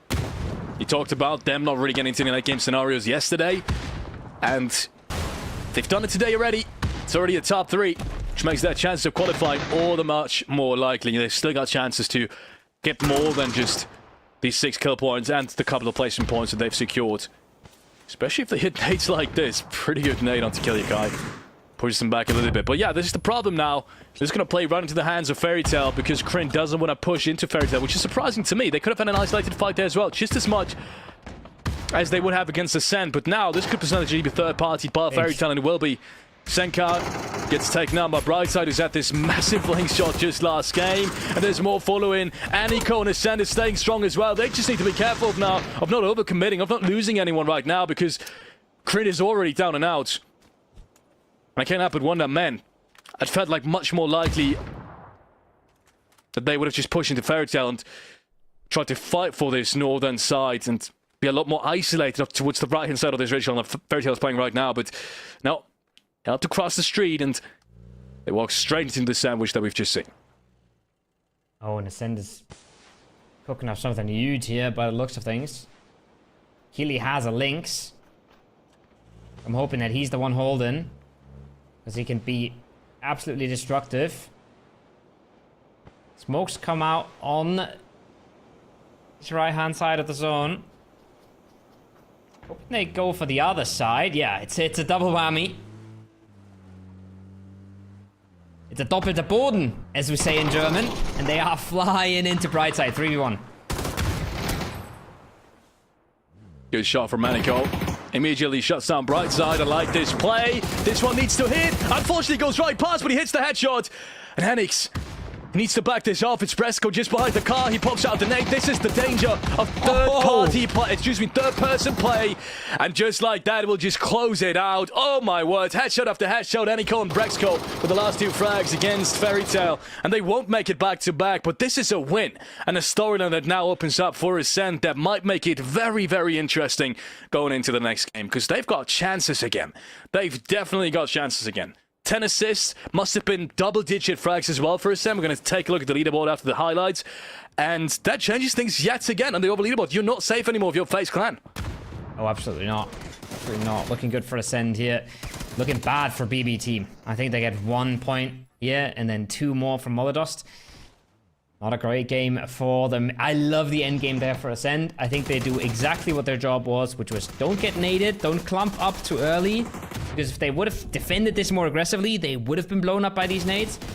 Then also realize, okay, they're starting to get weak now. There's only 2 left. We can close this out. And they do close it out. And then they go for the fake play, which you rarely see, but I love to see it. And yeah, I mean, you hate to see this if you have Wobble Swords, but this one's an unfortunate one. But I love to see it. Getting a little creative, using their numbers advantage. Ascend doing really good stuff there in the late game. Yeah. Off the back of some really good rotations as well, that has to be mentioned. Ascend likes to choke these types of games in recent times more than we would like them to, but if they do consolidate, if they do make this happen, then it looks like exactly what we've just seen. 6 frags as well. That's less than I thought it was going to be. Yeah. I thought it would be double digits, but they must have gotten almost no frags against against Krint there. No, they got 2 of them stolen, I think. Yeah. The one thing I'm wondering, Aniko was shooting the guy at the tree close, Anix, and he's knocked the far player with a headshot. I'm not sure if that was intentional or if he just got the luckiest headshot in the history of PUBG. I don't know. We'll have to ask him. We'll have to see it from his POV. But regardless, that game was in their hands, right? The double nade to the tree sealed the deal for Ascend. We saw them losing kills on Krint. We saw them also losing kills on Na'Vi. If you remember, Saucet got naded and then died to the blue. Fairis got knocked, and I think somebody else got the kill. So Ascend, again, losing a lot of their kills. But they get the 10 placements. They get the 6 frags. It's a massive step up for them. I think it's basically doubled their points, right? I think they came into the day with 16, now getting 16 in the second game. Massive stuff for them. Yeah, that's what you need, especially in this fan that we said has 0 points after the first 2 or 3 games, almost 0 points of the first 3 games that we've seen yesterday. They needed to step up today. They're doing so, and that with the sub as well. Keep in mind, Eniko is a sub right now who's standing in, so we're about to find out whether or not that streak continues. But ladies and gentlemen, I think we are ready for a quick break, and we'll see each other right back for the next game. Press P to open the Edit Manager, then switch to the Rule Set tab. Here, you can fully customize your game logic. Set the number of rounds. Choose a score limit or time limit to end each round. Define how many teams play, anywhere from 2 to 100. Set team size, 1 to 10 players per team. Enable or disable respawn, and set its cooldown timer. Add invincibility after respawn for smoother gameplay. By enabling fill test players, you can spawn dummy bots to test whether your custom mode is functioning properly. If you'd like to play a solo game instead of a team match, simply adjust the team count and team size settings in the rule setting menu. For example, if you want a 100-player free-for-all solo match, set team count to 100 and team size to 1. Next up, we'll introduce the devices.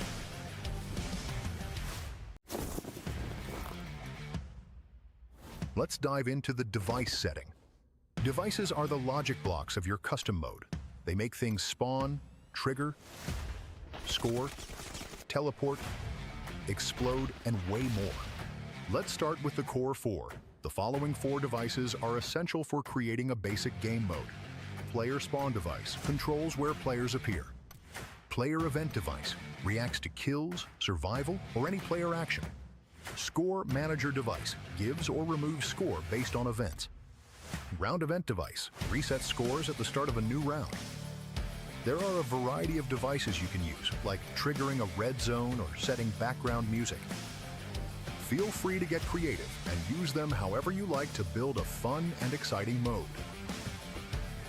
Trigger is when a device sends a signal to another device to activate it. For example, if you configure an enemy kill event in the player event device and connect it to the score manager device via the trigger tab, the player's score will increase when they get a kill. On the other hand, action is when a device receives a signal from another device to activate itself. If you set the player event device as the action target of a change score in the score manager device, the change score will be triggered by the signal sent from the player event device. Coming up next, we'll build a sample mode from start to finish so you can see how it all fits together.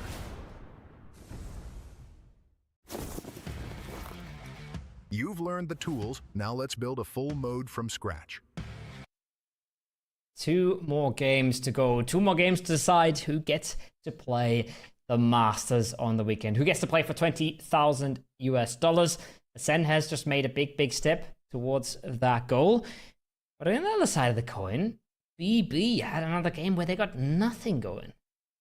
Yeah, it was a pretty good fight as well to begin with. I felt like BB team had everything they need. An isolated fight in Tana de 2 original knocks. I'm not even sure if these were 2 knocks originally by them. I think maybe one of them was.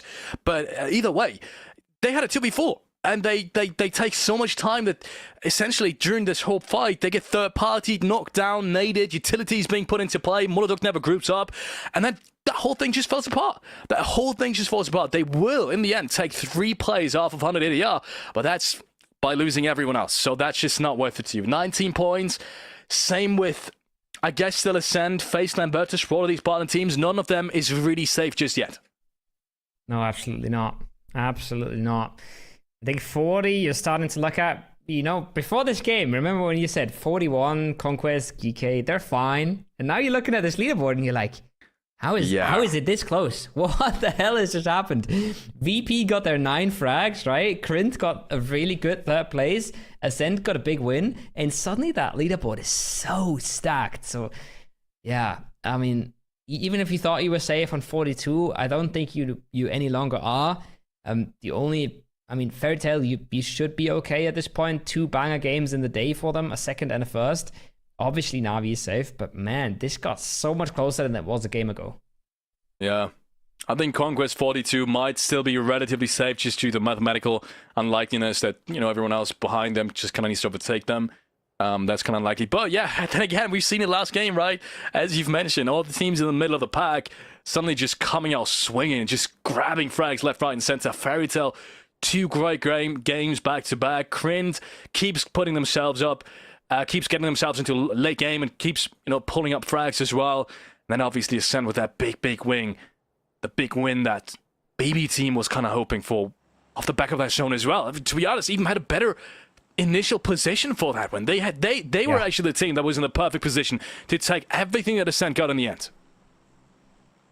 All it took was an EP on their head to ruin their game. That's how it goes sometimes. This is not something that we're unfamiliar with. A 4-man jumping on your head, especially when you're split in an early game position, can be absolutely devastating. That's why the EP on Circle Pop is so strong as well, right? BB is still split. They need to keep multiple options open. They can't just commit to one of them in phase 1. And then ADR just jumps on half their team, takes a 4v2 successfully, and there's not enough support coming in time. So hard to deal with for BB team. ADR with newfound confidence go for the hot drop in Terminal. And then we have a much smaller hot drop in Hemai Town out of all places.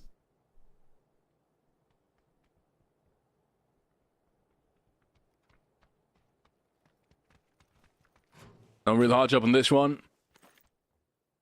Except for Go Next and yes. Different to yesterday. Due to the fact that we've seen a different kind of playing path. But at least talking about phase 1, this is a pretty good one for Ascent, a pretty good one for FaZe, and a pretty good one for Conquest. All of these teams will have prio on whatever they deem necessary, which Ascent doesn't really like. I don't really like taking center, but at least Faceland does, and Conquest kind of does as well. We'll take a look at what they play in phase 2. It's going to be interesting here. Ascent in a bit of a tricky position that we talk so much about. Bit early in the circle, but like you said, right? They don't love playing center. They don't love to go early. They love to have loot. They like looting a lot. So now, if Brex suddenly has 4 FaZe players in his compound, he's going to be quite upset. So that's something for them to worry about. Yeah. First nade now in this contest. It's a good one as well. Only touched him for 28, but that's a pretty decent throw. Continues to try to shoot him. M4 and 3x is definitely very strong. Ooh. Yeah, it goes to show you it's not as easy as you might think. Lay back. Doesn't quite hit the window. Could have potentially taken him down with the shots of his teammates. There's another one. This is another great nade coming in from Hydaros. Up high, down low. Zabila taken down just like that.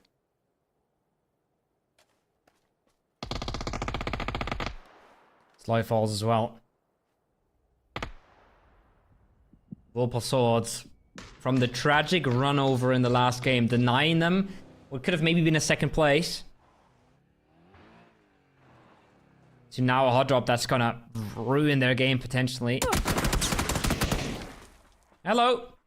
Come on, Mountie. Had no idea how surrounded he was. A lot of tragedies going on for individuals here today. Yeah. Riser tries to bring things back, but might just be a tiny bit too late.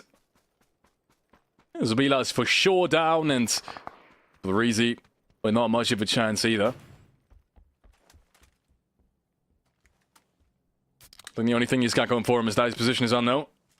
But they might have a good idea of where, or at least an estimate of where he is. Or could be. And that's Razor being picked apart from the distance as well. That's a nasty shot at Calyptos. Doesn't even let him cross, and never mind me, now his position is known as well. They will just plow on through. Shotgun in hand already. Making his way upstairs. It's a good position to defend. It's a good building to defend generally.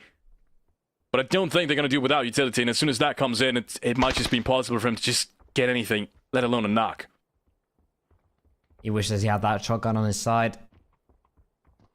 Hoping that Go Next uses a little bit of util. Maybe a flash from the outside to clean the room. Just to lock things in, make sure they don't trip over anything here, because they can line up, and if the timing's right, he can catch both, and there it is. 1, 2, 3! Oh, no what? way! Oh my word, that's a quick 3k. He's got the option for a 4k. He just keeps on spraying. He doesn't even try to get himself up the stairs, despite him being full flash. That's how scared he is. The last player from Go Next. That is insane. Barizi is making this duel just a hell of a lot tougher than it needs to be. He jumps down and Calypto spots him out. Oh, that would have been just disastrous for Go Next, but he turns around just in time.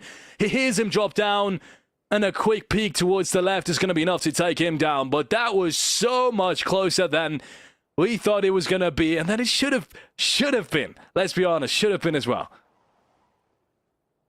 My God.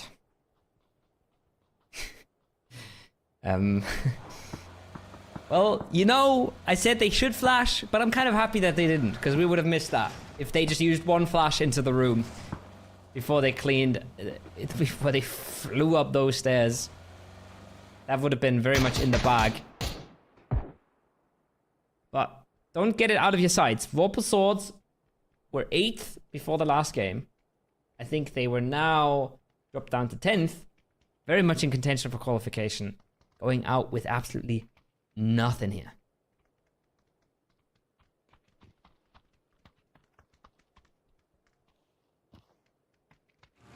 Fairy Tale.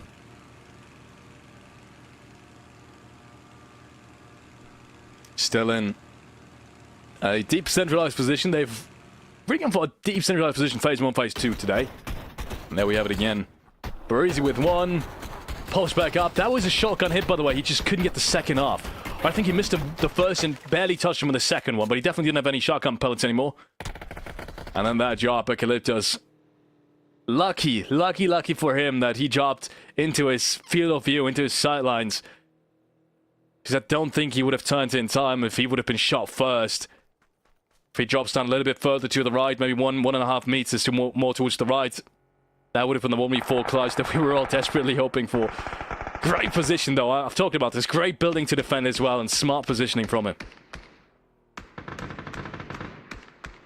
Also helps that it's still the newer map, right? You don't know every building exactly. So helps that they don't know what exactly they should be expecting. I just spotted something nice on the map stream. I just spotted Kilia Kai in a parachute. I think he might have used a glider to get himself up on a rock. That's interesting. That's Ascend getting themselves into the center spot with a massive amount of high ground. Could be the recipe for qualification for them.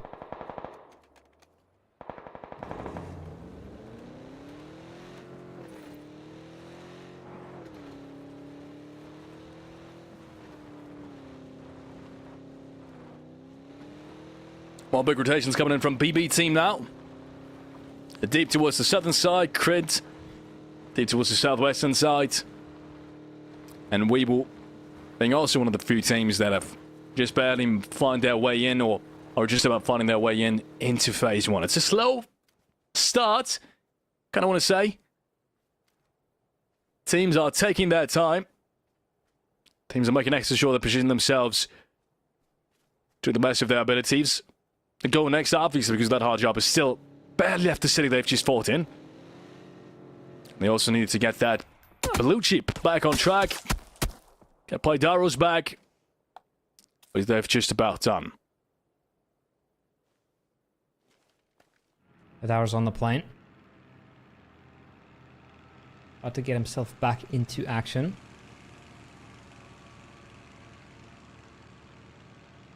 Question is, where does he even go? Yeah. We got a phase 2 coming in.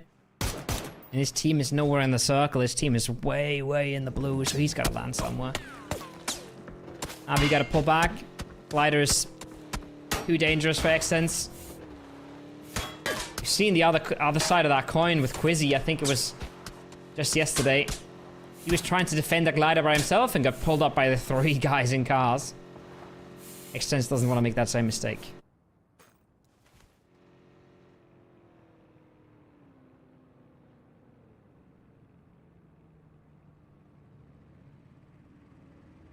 Next phase just sent us up. Navi has got that BRDM. There are no need for a positional change, even with that BRDM, to be honest. They've got a great ridge line to play off of. GK is kind of closer than Fairy Tail as well, but apart from that, no one can really touch them. There's only one team towards the north, so I think that's Skittles. Once again, we talked about it many times as well. Navi and Skittles, their reaches seem to be magnets in phase 1, phase 2, phase 3. And then obviously there's Ascent that we need to talk about. Perfect positioning, deep center. It's a 2-1-1 split as well. They've got so much space to play this. I don't think that's going to last in the next 3 phases. They will eventually group, but until then, they've got perfect position, a perfect way to play this game. For sure do. Without Dope trying to lock in that western side. They've been here for a while. A Krint coming in with a glider. Quickly out-rotates them, out-scouts them, and will move past them. It is such a tool. I love observers hopping on the gliders. It gives you a pretty good idea of what you can do. A doozy, different use of the same thing. Jumps into the compound, instantly finds a knock while he's still rolling on the roof. Claims it for BB. Makes landfall. Might have lost his vehicle, but he's gotten them a compound.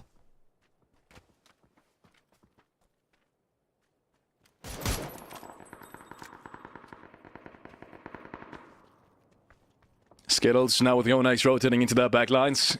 For the first time with a little bit of company on that northern side. Krint as well. A deep, deep rotate that they've gone through. They started all the way in the southwestern side of this map. They made their way into one of the most northern sides of this circle. And as one of the most northern teams now, that's how far they rotated. Wouldn't be surprised if we see a lot, double-digit kilometers already between all of them. Mid-double digits on the rotation path. Senna's trying to keep them at bay as well. Once again, Ascend with what could be considered the strongest position right now. And we've seen this as well in terms of where the circles ends. This is not a position to be underestimated. Very often in somewhere around this kind of street line that Senna's positioned themselves in. 100%. 100%. And there's a lot of factors in this. Because Ascend are playing on a big rock. If you switch to Kiliakai, I think we're going to see him proning or hiding somewhere on that big rock. Which means the Circle 4 will usually go away from them, right? Yeah, there it is. Massive rock. Circle goes away from this. But they are so surrounded by so much water around them on their southwest and on their northeast that the circle still goes to them a lot because water is just more important to the game than rocks. So if you didn't know that, there you go. Circle will go away from water before it goes away from rocks. So this is a really solid position for Ascend. They can still get hard shifted against here in the phase 3. But if we get a somewhat center shift, then they should just be fine.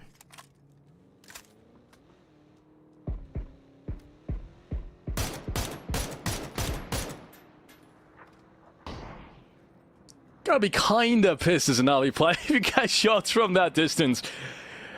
Not to be underestimated that position either. Stadium is definitely just really strong. So many different angles though. I hate playing it, to be honest, just because there's so many angles. You can just get run up so easily.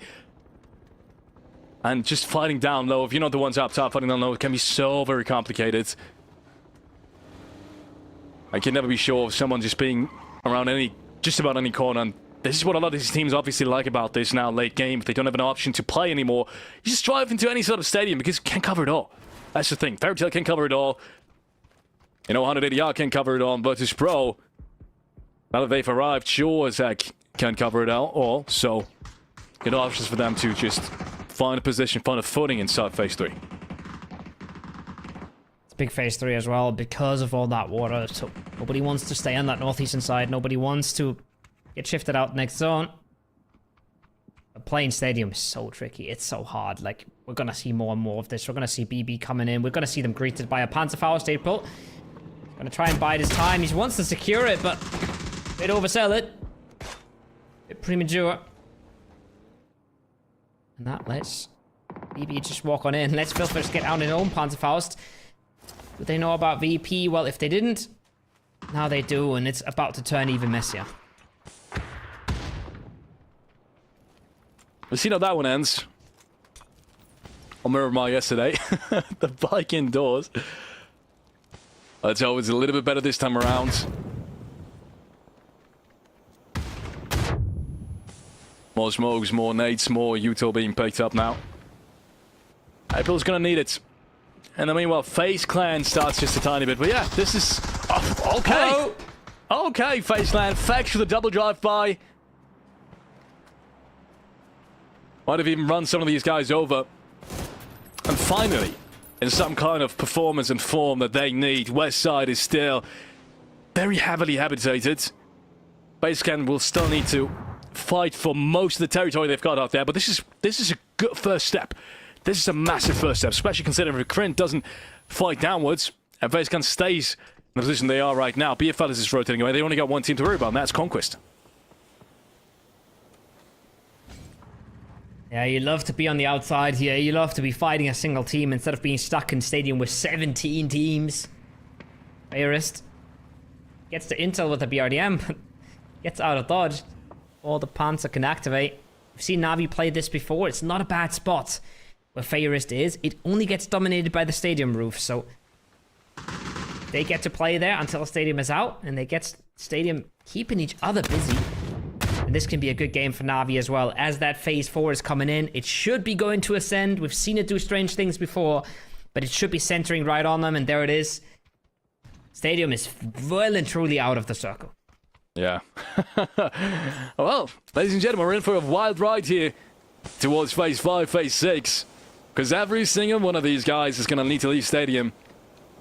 And with BFL, as I've said, right, arriving towards the southern side of things, it's not going to make it any easier, because if they find themselves a good position, they can just deny a lot of these teams any kind of safe footing towards the south, towards the east. And FaZe Clan is doing the exact same thing. I think FaZe Clan realizes this now. They kind of are trying to position themselves a little bit closer to this entire action sequence that's just about to start. GK's already out losing players. 100ER's made their way up towards the top side of it. That means Fairy Tail's kind of rotated downwards, so still, I'm kind of not seeing a way for any of these teams to go out of this entire fight without casualties. Yeah, impossible feat. I think your point, Maxon, at that moment. DK, they still have a chance to get out. They still have a chance to not get involved. But even they don't really know where to go. BB sending it under the mountain, taking heavy amounts of fire, but living for now. Chris on the bolt. Now with the DMR nerf, might just be the time for him to make the bolt action come back. And there's that fight we've been talking up. You've been wondering about. And it's Milcario sitting in a bush, but in a slightly different way than what we saw last game.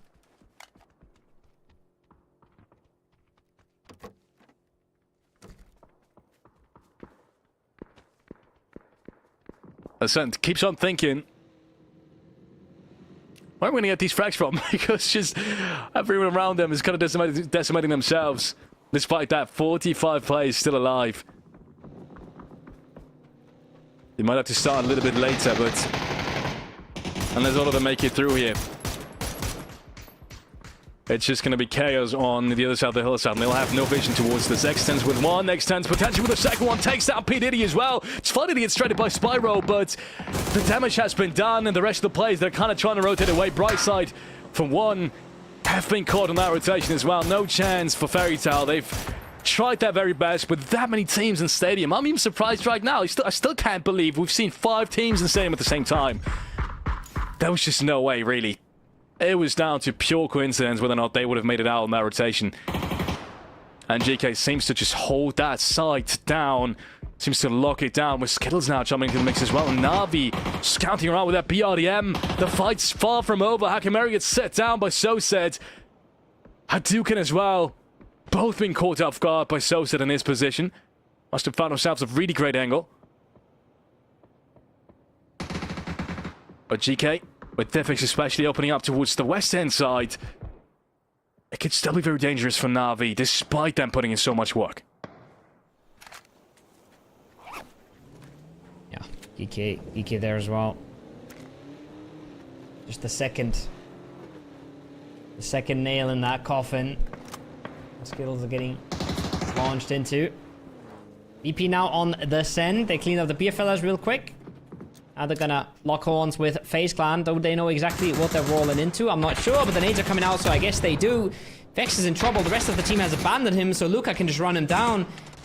I'm not sure what FaZe wants from this, but they've just offered themselves up. They've opened themselves up. And VP wants to sweep them. Of course they do. Oh, more shots. Lucarox. Of course he's going to hit it. I mean, DMAR's not even the meta anymore. It doesn't matter with this one. You've got aim like Lucarox. It really, really does. And Gustav gets set down. P90 on the ground now for FaZe Clan. That's not going to make things any better at all. And now it's just one player left standing. FaZe Clan being taken apart one by one. They, to be fair, had a pretty tough edge as well. We've been saying this from the very get-go. I mean, east side and west side at the same time have just been chaotic from start to finish. Very few positions that can be played. A lot of skirmishes back and forth. A lot of teams losing players early on, having to continue as 3-mans, 2-mans. Okay. That's a Kobe. That's an absolute Kobe takes on one of the players. And if they are going to go for the rest here, they might just be caught off guard by the angles that the remaining players have. For example, Zenko can't hit the first one, but maybe. I'm just going to get a chance for the second one. Gustav in the meanwhile is going to try to get revived.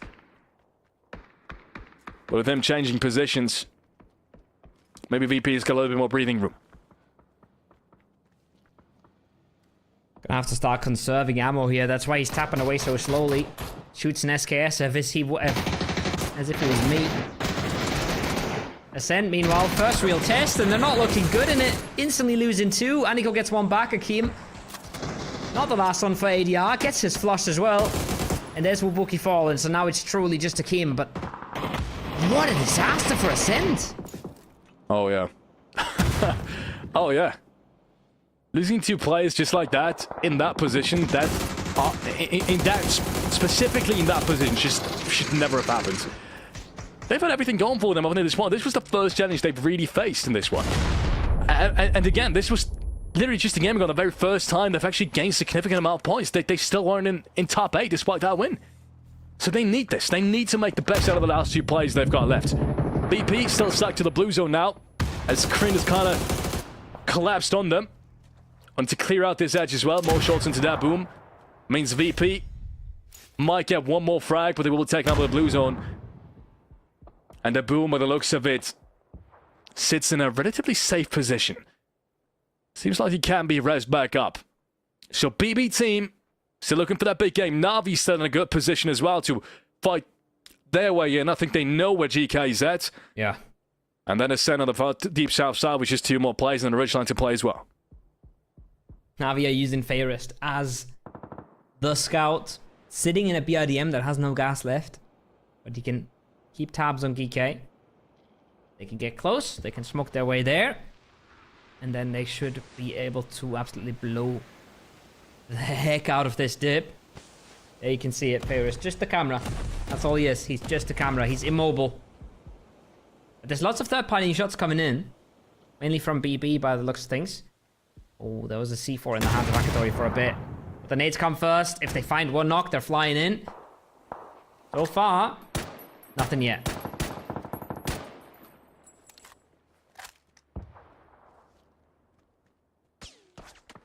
It's exactly what Soulset needs. That entry on that edge. Would have been dangerous without that first one. That's a great Molotov. We rarely see Molotov being used in these types of close-range fights as often and as effective, but that one was just perfect from start to finish. So it's actually going to finish him with that Molotov as well, or at least finish Spyro. Well done. GK with not a lot of options, obviously, after that initial breach, and everyone just kind of rotated out of Stadium, but they make their fair share of points as well. I'm not worried about them. They're already at the top of the leaderboard. They got a lot of flotation frags, as previously stated, so they should be with another 5, 6, 7 point rounds, should secure them inside these qualification spots, if it wasn't already safe beforehand. But now the interesting kind of territory starts. Phase 6 gonna close in a minute. Ascend, unfortunately, losing these 2 players means a lot less control now, but they've still got 2 cars, they've still got their Ridgeline to play. They have to be rather far down, so the Ridgeline isn't perfect by any means, especially since BB team is playing just below that, and Krint has got a P90 and players on the other side, literally on the other side. But they should be safe for the time being, I think, at least in Phase 6. Should be safe for a little while. The question is, where does Na'Vi go, right? They gotta go into zone, and I think Na'Vi would love to take the fight, if they can. They'd love to take the fight towards Ascent, a weakened opponent, instead of going straight into BB while getting shot by Krint. But I think wherever Na'Vi go, they are gonna get blasted by Krint, and that's their main problem right now. You can see it on the minimap. Ferris getting peppered, not really finding any space for himself. He's gotta move into zone. He's gonna get taken out in the process. M4 4x from long range because there's just no bullets left for Senka Pao Pao. That's gonna help us send out a mighty bit, but they need more than this. And Keely at least finds the frag. Another frag, another placement maybe. And you could say that they've salvaged this game somewhat. Senkai's put up so many shots from that position that he's not worried about ammunition. That's why he's using the M4 right now and just on single tap as well. He's only got that 2 max, essentially 2.5 max to play now, and it's far from over. This game is far from over. Every single one of these shots could mean that he doesn't really have enough anymore for the late game. That's already 5 more shots down, so he needs to be careful and selective of what he's going to shoot at moving forward. And he's got the strongest position of any player right now. He could do the most damage. That's unfortunate for him, but kind of balances things out. And there we go. At least one more frag is being secured here. BB team is going to get most of it, but at least one of the frags goes towards Senka. Double nade now. Goes a little far, but Aduzi does take the damage. Now you want to get that first aid off, but that's just more time for Melman to get the nades on down. Molodos getting hunted down by Senka's nades as well. They don't make it all the way. The entry knock is there. The weakness is there. Ascend would love a knock coming back right now towards Krint. Give them a chance. Senka with the M4. Pops out Aniko. Kiliakai in trouble as well. Trying to heal out behind the car. The M4 might do the trick. He's crawled into safety. The first aid comes through. But Senka isn't even out, Felix. He can stay here a whole zone.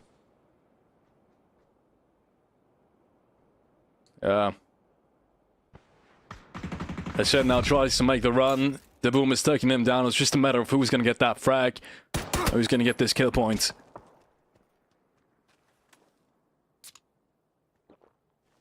It looks like it is Krint indeed. 15 frags, ladies and gentlemen. That's just insane. That's insane. Sure, that position from Krint, let's be honest, it was made for this circle. It was just destined to give them double-digit frags, but the way they've handled it so far, especially with 3 of the players essentially playing downhill all the time, which usually isn't a given, let's be honest. Most of the times, you kind of want to try to have at least 2 players up there, just because how strong that position is, and you run out of ammo and so on and so forth. But yeah, they handled it really well. Despite that position, yes, this gives them huge advantages. You can still, let's be honest, you can F up so many things. You can mess up so many small things. And for a team that's, sure, relatively experienced, but hasn't really played the big tournaments recently, they've been doing one hell of a job so far in this game. And remember how they got there. Just gliding on through. They got gate capped. In Senka Pow Pow in the glider.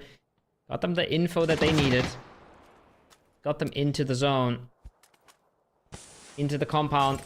That continued to win them the game. Molly won't spread up the rocks. Okay. It's a beautiful throw by Besta regardless. It is so close. They're playing with him now. I think he's barely not in the zone, but neither is a doozy. Players are closing in, though. It's going to get a lot more troublesome for BB team. They need an entry, and that's a good one. A doozy takes down Senka with a quick headshot. But the angles still kind of work in the favor of Cringe, let's be honest. And the information as well. They know exactly where all these players are. But one of them needs to strike sometime soon. Bestelok has literally got nothing. Molotov has only got that big van right in front of him. It's a quick trade. The Boom is able to trade a doozy, though. So it brings it back to 2v2. He knows what Bestelok is. He pushes to the smoke. No chance, though. Krind is able to close out the game. And BB team, they've been hoping for a round like this, but they just cannot close it out. And Krind runs away with it. 18 frags covered. That is a monstrous game. That is an insane game. That is obviously the qualification of Krind, right? That was from a decent tournament. As we watch the 1v3 from Barizi. Almost gets himself the 1v4. From a reasonably good tournament, from a decent tournament, this has just locked them into qualifications. And again, like you said, not just Ascend, but also BB team. Both failing in their own ways. I think both falling short of what they wanted to achieve in this one. Ascend just gets run over by ADR. And BB team, they just can't stand in the early game. I feel like, honestly, BB team, they can't be sad with how this game went. They're supposed to lose to the top hill team here. They're not supposed to win this one out. But they would have loved to. Great stuff. I've been kind of hoping Krind was going to run away with one of these games in a big fashion, because we said at the start of this game, right? They've had problems yesterday, especially to get these placement points on the board. Right? We very rarely see them in the late game stages. They was essentially tied for last place in terms of placement points for the top 11 teams. And they were still in the top 8. So it goes to show you, if they fix this, and they did today, they can make a run for the very top spots. And I wouldn't be surprised if we see them in the top 3, top 4 even after this game. Oh, absolutely. With how close that leaderboard was, they're going to make a massive, massive step. And I mean, BB will make a big step on the scoreboard, and they will get close to that cutoff, but they will still have to do it in at the last game. So we're going to go to one last short break, and we'll bring you a leaderboard, and we'll bring you into the last round, into the last game, to see who makes it to the Masters on the weekend. So don't go anywhere.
You've learned the tools, now let's build a full mode from scratch.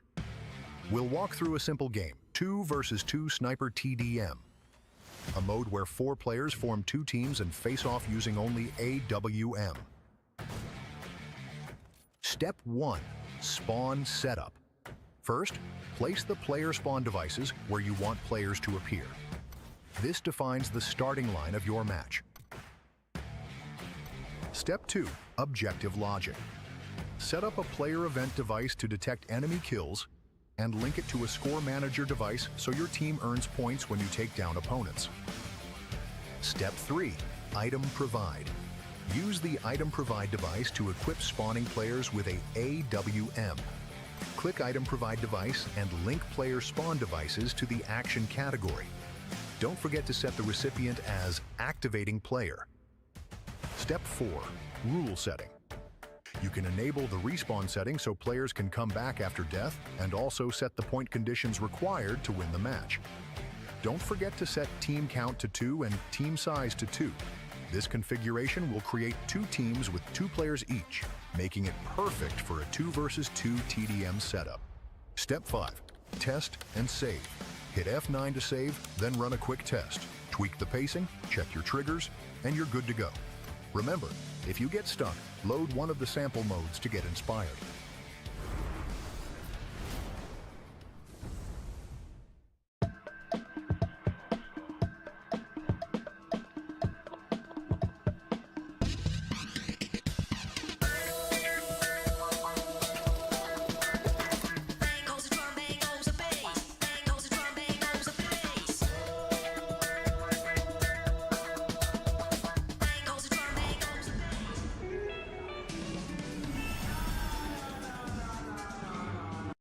Welcome to the PUBG Players Tour. This year, we're introducing structured competitive play in third-person perspective mode for players of all ranks, levels, and ability. Here's how it works in EMEA and Americas. PUBG Players Tour competition is held in 2-week phases. Each week, you and your squad can compete in player scrims. Think of these as a great alternative to ranked play. Each day of scrims will feature a variety of maps, with defined team and lobby sizes to ensure a balanced best-of-3 rounds. Teams will earn points based on their performance, and daily leaderboards will track their progress. When the scrims are over, the top teams will qualify for the PUBG Players Tour Cups, where they will be joined by up to 10 invited teams, featuring some of the best players in the region. Players' Cup leaderboards will track team performances across 2 days of play, with the top 8 squads progressing to the final round of competition. Players Masters are the pinnacle of the PUBG Players Tournament. 8 teams from each of the 2 cups will engage in fierce competition for a huge prize pool in each region across the PUBG Players Tour season. And for times when a Players Masters isn't scheduled, you can still get your PUBG Players Tour fix with Super Cups. These work just like Masters events, where again, 16 teams, 8 from each of the 2 previous Players Cups, compete for a share of the total cash prize pool. Welcome to the PUBG Players Tour. You know the game. Be a player. One more game, one last chance, one last way for everybody's lock in Masters qualification. Have a chance to play for $20,000 and then also have a chance to qualify yourself for the next Masters, the Masters 4, the Intercontinental one, EMEA versus America. So that's going to be a massive one. If you're in the top teams of all the first 3 Masters, you're going to be one of the teams that have a chance to compete there. Let's focus on the task at hand, though. 39 for Ascend, 29 for BB Team, Alex. Yeah, 77, 64, 50, 45. All of these teams in a relatively safe spot. But if you actually take a closer look, right, as you said, 45 down to 39. That's 6 points from 4th to 9th. That's insane. Good news is, though, for these teams, there's only really a limited amount of teams that can really catch up in one game, right? Because BB Team does have quite the difference in terms of points towards the 8th place, which is 11. BB Team to Skillers, that's where the real big difference starts. Sen, on the other hand, they're in for a nail-biter game. If they want to make it in, they need to perform better than FaZe Clan, Conquest, Virtus Pro, and Skillers at the same time, essentially, or at least better than 2 of these to really have a realistic shot. But yeah, for BB Team, that kind of gets multiplied by a multitude because, 11 points. You're going to need to perform, and I'm pretty sure Sen is not going to be lackluster either. Skills is not going to be lackluster. VP and Conquest, all of these teams have shown us a lot more consistency than BB Team has. And then look at what's behind BB Team. Weeaboo and Warple Swords and Go Next, they're all on 27 as well. So, I mean, yes, they have the harder climb, right? But they're not out either. I mean, we say, yeah, sure, these guys are consistent. Remember when Ascend had 2 0-point games? Remember when Skittles hot dropped for 3 out of their 7 games and lost their hot drop in those 3 games? There is chances for things to happen, and it's so close. It is so close for so many teams. I think that was, what was it, the 11th place team, who's 11 points away, or who's 13 points away from qualification. It is super, super packed. We'll have to wait and see what happens. There's a lot of things that can happen that instantly push a team out. I think a lot of teams at the top there, if they get one squad wipe, then they're suddenly breathing a lot more calmly. But almost every team that is close to the cutoff here can absolutely do it. A win instantly does it. A win instantly does it. Wise words. Just win. From the man himself. Yeah, just win. Let's see if we can see some wins from these bottom 8 teams. This is why I was a coach for a while, you know? I have insights like that. Was that the majority of your coaching? Oh, yeah. Amazing. Less losing, more winning.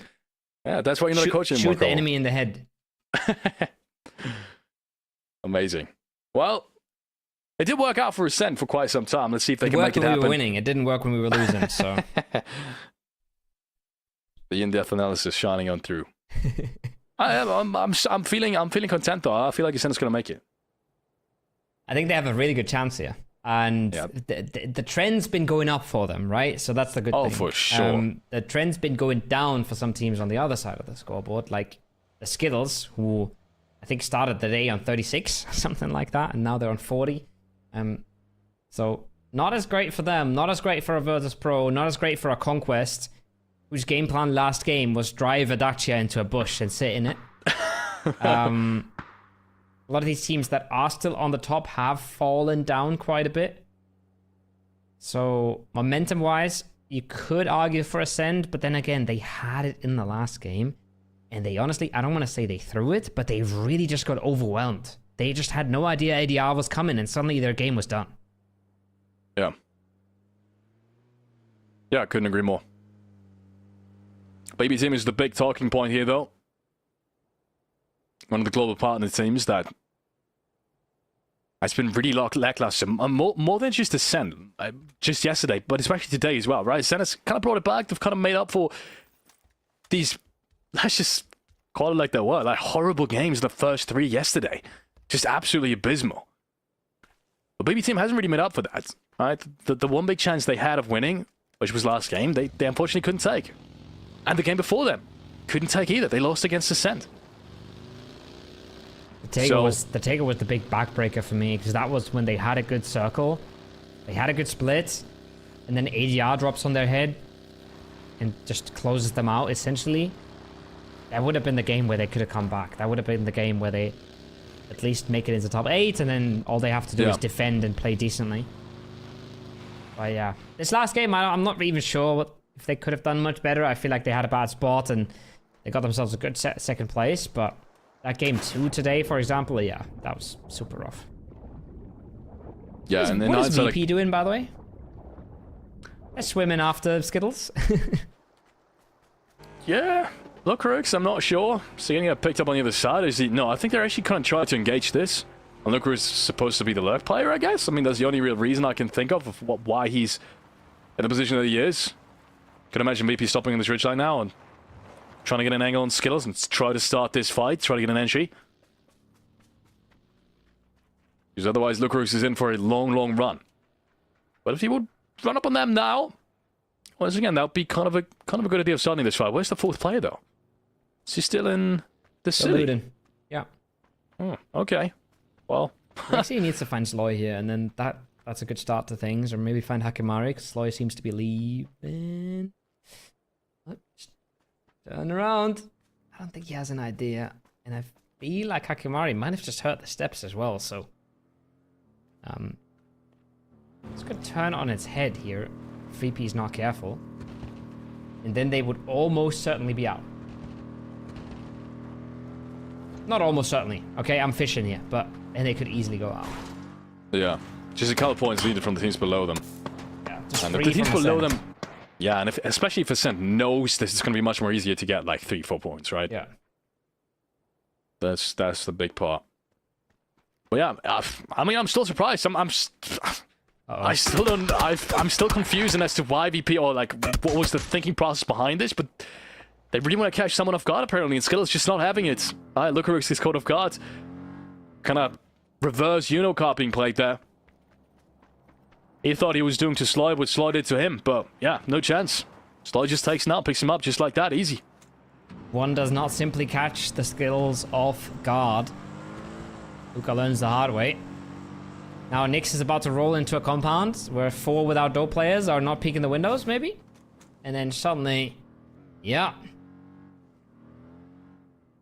And then suddenly VP is going to be cursing themselves. And the lobby, and the game. And everybody else. Beamy caught as well. Oh boy. Nyx is going to cruise in here and get blasted.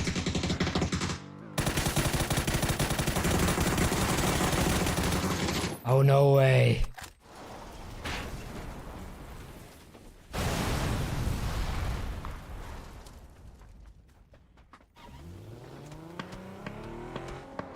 Well, you think it can get any worse? It really does. VP, yeah, might just want to send it down any kind of ridge line and just try to get to a safe spot and just reset. It's now only Corexy, and it looks all the more likely that it really is going to be down to just everyone else in regards to whether or not VP is going to make it in. Nyx found as well. Skittles know this. Skittles know it's just Corexy. Skittles know that VP is the team next to them on the scoreboard. And the team that tried to swim through the Rozhok River to catch them. They're flying in. Corexy's down to 1 HP. Might be GG at this point. Oh, it's a mutant out of all things. Worst gun for that scenario. Corexy can't make it work. VP on 42 points. In currently 8th place now, Felix. 3 points for a center grab. And VP is out. Wow. Great nades. First of all. On top bike. Oh no! Oh no, he got flashed by his own. It must have been his own emergency job. It must have been his own emergency cover, I'm pretty sure, yeah. Yeah, the kill went to Krint. Yeah, I definitely did. Because he got the knock. Yeah. I think that's only because of that, yeah. Yeah, that makes sense. That makes a lot more sense, at least. They just can't catch a break either, to be honest. No. Like, I'm not even sure what happened with 800 ER these last 2 days. Like, today, yesterday included, they just... Whenever they seem to get in a fight early game, they haven't even made it into late game, I think, once. Whenever they got into fights early or mid-game, they've just been... They've, at the very least, have never closed out a fight cleanly. That just hasn't happened once in these 8 games that we've seen from them. And that's so confusing to me, because in the player cups, historically, and in some of the masters as well, I'm pretty sure they qualified to at least one of them. They've been super consistent in fighting. That's been their strength. So I'm not sure what happened here. Aww. I mean, when things go badly, they tend to go even worse. I want to have a look at Ascend right now, because I'm watching the map stream, and I'm seeing them in a compound with some of Fairy Tail. And judging Fairy Tail, they were hiding here. They have been found out. There we go. Thank you, observers. First point collected for Ascend. Second point collected for Ascend. 2 of Fairy Tail down, I believe. And if anything, if I know anything about Brix, then I know that he counted the points. And then they are 100% playing for this 1 kill now, because he knows that is most likely the job done.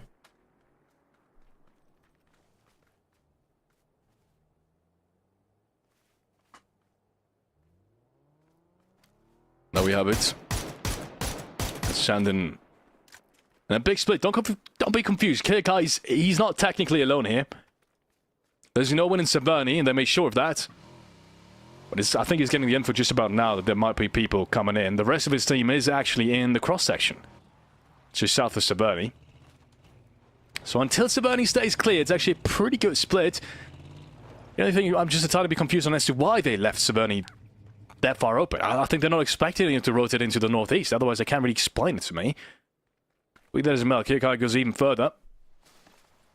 just behind it. So not even he can now potentially get that info on BB Team. That's the only thing I'm really worried about for Resent right now. If they don't have a clue about BB Team rotating into their backlines, it could turn ugly really quickly.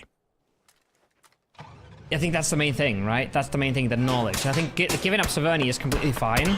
It's just knowing that somebody is going there and knowing that somebody could go there is what really matters. Fairy Tail now losing one more, potentially losing the last one as well. They were one of the teams we were looking at the left side of the scoreboard. They are locked in on 50, I believe. They would have loved to get a few more points. They should be just fine. 51. I stand corrected. They should just be okay. Circle centers in. Ascend shifts into shooting range. Not the easiest spot to be playing in. But again, if they just keep a close-knit net, if they just stay close together, they should be able to just salvage 1 point somewhere. And I'm 99% sure that that's their goal right now. They know, yes, maybe we need more than 3, but the chances are really good that 3 is enough. Yeah.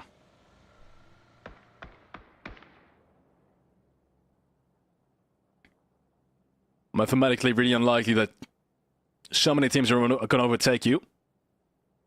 We've had a round like this today, even today. So it's not out of the question. Navi currently centering up. A lot more teams now opting to go for more aggressive stances on the edges. I think Navi knows this as well. Even though Navi is just about the very last team in this lobby that needs any of these points or needs that position in particular. We've seen them be aggressive on the west side. Fairy Tail. Face Clan rotating in towards the east. Uh-oh. And now even in the center of it, there is a skirmish brewing. And that is BS against Go Next. We've seen this before. Didn't really go well for both these teams. But maybe, just maybe, VS now wants to return that favor. That's a good entry. Pederos takes down Zabila. Out of position for just a tiny second. Pops out the utility and immediately gets punished. And brings it down to a 4v3. Rush comes out from the back. And because Vorpal Swords only started the game as 3, they are quickly dispatched here. Don't really get a whole lot of time to do anything about this. Had a rough day. I think Sloy didn't want to play the rest of the day out. Ascends on the mortar. Looking to find something onto Navi. Looking to find a confirm on that frag. But unless there's more mortar shells that we don't know about, they won't find any. Aniko. Popped out by James. Playing under a Russian name that we shouldn't be translating on broadcast, I believe.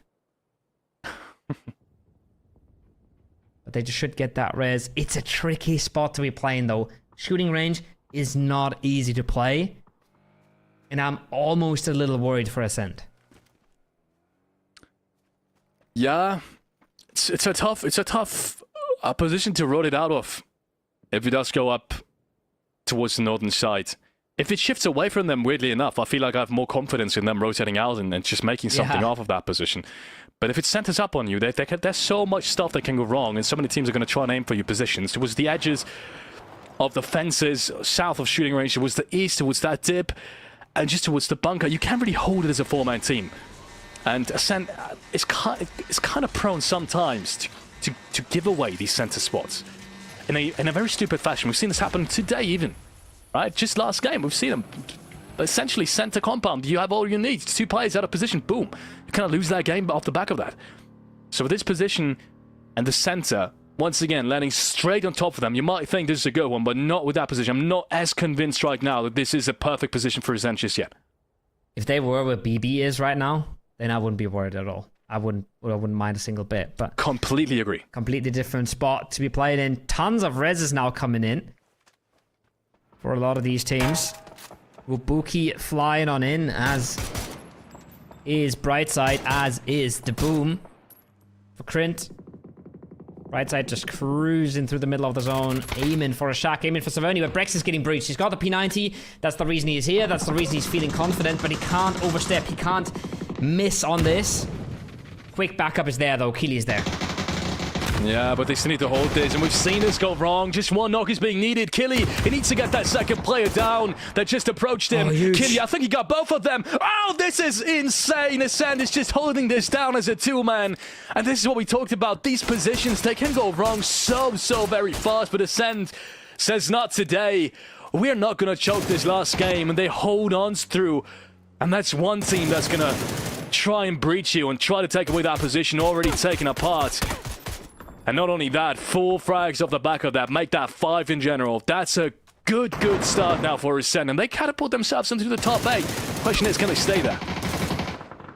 Huge work being done for Ascend. Huge work here as well for Geeke. And BB team on the other side, Wubuki was on parachuting into Severny, gets caught by BB. So everybody that needs points is getting points right now. Virtus Pro is out of the picture already. The question to me is, what's Conquest doing? Because they were right on the cutoff. They're looking good right now, but not sure how well they are doing points-wise. Might find the rotation from Krint coming their way. Might get some points that direction. But they're feeling the pressure now. They're feeling everybody else catching up to them.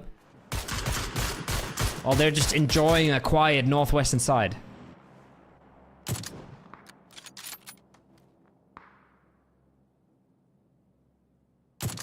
Oh. Oh. I would have given it to you, Finney. Maybe this one. Oh, nice try. Good shots. They almost look like they're going to hit. That is the most German pronunciation of fine that I've ever heard. Finney? Finney? Yeah, I guess so. Well, you never have you spoken to him? You never know. If he's called in English like that? You never know. Yeah. Because he's not from an English-speaking country, so maybe I can it's imagine, also actually. Vlad Crumble Coochie. I don't think that's the one. I think that's Cookie, but be that as it may, I'll just talk to him backstage. Next time I see him. On the after party. Yeah. Maybe he's Dan Hotjob. Maybe. Point Tilty coming in. We talked about all these skirmishes on the edge. With how these teams are going to continue playing as aggressively as they are. We especially, they need these points. They're going for more. And they're going for more aggressively. Unfortunately, Vlad has already fallen. Julian as well. And go next. Season 2. In equal trouble. Yeah, it's just everyone kind of tried to rotate in there, but that's just last game shenanigans, I feel like, to some degree. I mean, GK had the option to rotate in a lot earlier, and they chose not to. They opted for this kind of skirmish. Same with Weewu. Yeah. Now they want to close it out. They want to take the 3-1. Peter is already low, though. If he gets tagged... Never mind. He's not getting tagged. He's chilling. He's got a jail out of free card. Getting his team the information that they require. And they will move past X-Hype. That being said, Spyro is going to still get out of the blue, and, well, that's it. That's it done. EK pick up the points that they needed. Rex is still fragging. The P90 opens things up. The nades to follow. There's nades from the top from Skittles. That's huge amounts of damage coming in. Now a second one from Brex. Get some to confirm. They want to close this. They would love to close this. They gotta be a little bit wary. Double blue zone after the nades. Can't be healing in this one. Yep, they got jump out last second. Without Dope is fumbling this one a little bit, Felix. Yeah. I mean, it depends on how the next utility plays really go. I'm still surprised that no one is re-third-partying Ascend as much as they could be. And Ascend is going for this even more. They want to finish this out right now. Braxco peeks across the fence. And he takes down ATX. Just one player left standing now. And he's already been spotted. They know exactly where he is. Still, no third party coming in from anywhere. FaceClan is not, despite all that space on the eastern side, not taking any shots towards Ascend. And that emergence drop now coming down. It's already one of the players being flushed, but it continues to just be the 2 for Ascend. I'm still a little bit surprised. But as to why. More shots now. With that emergency drop at the very least. Go with Skittles. No chance anymore. They will be taken out. But yeah, I'm surprised they have that much space. I'm not sure why. FaceClan is not really looking down. Skittles is not taking as much space as they can. Even Go Next should have had an angle on some of these players inside shooting range, but Ascend is able to get away with it.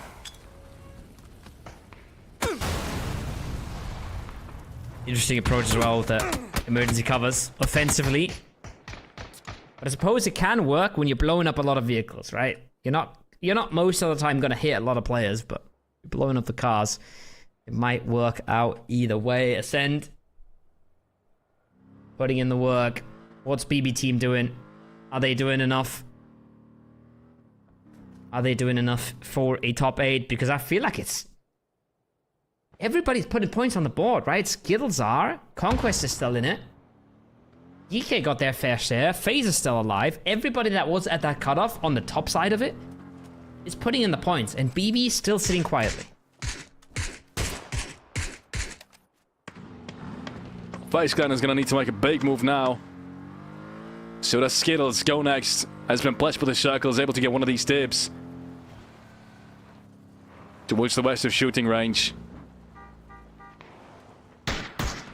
And then obviously there's still Na'Vi towards the north of it. They will be taking on Conquest any minute now, I feel like. I think as soon as that ridgeline from BB team and from Fairy Tail is out of this one, I think Conquest is slowly but surely going to creep towards Na'Vi and take this fight sooner rather than later. Oh, it ain't looking good for FaZe. That car's blowing up, and it's blowing up wide open. Aduzi gets himself one, looks for the second onto James. He's getting peppered from range. He's not connecting at all. Fex gets the drive-by. This is disaster for BB. This could have been so clean. Really could have been. A PB team instead, just based off that one position, ruins their chances. More shots, even maybe taking down Gustav up there. It could all be over in just a tiny fraction of a second if Fairy Tail moves now and catches them in just the right moment. He surely has a chance and has the ability as well to take this down. Now, suddenly, Set gets breached. It's the first time Braceco's being challenged. Close up. Support from the back lines, but it's not quite enough. I think 2 players is what they got. Together with BB team, they tried to defend this, but this is what I meant, right? I'm so confused. This didn't happen earlier. The silence should have been there from BB team or FaZe, just about any team from the south or eastern side. And now, finally, Ascend can really roam around as freely as they wanted to, as they could earlier. There's still 2 players in here. And Kill Your Guys, at least going to find one.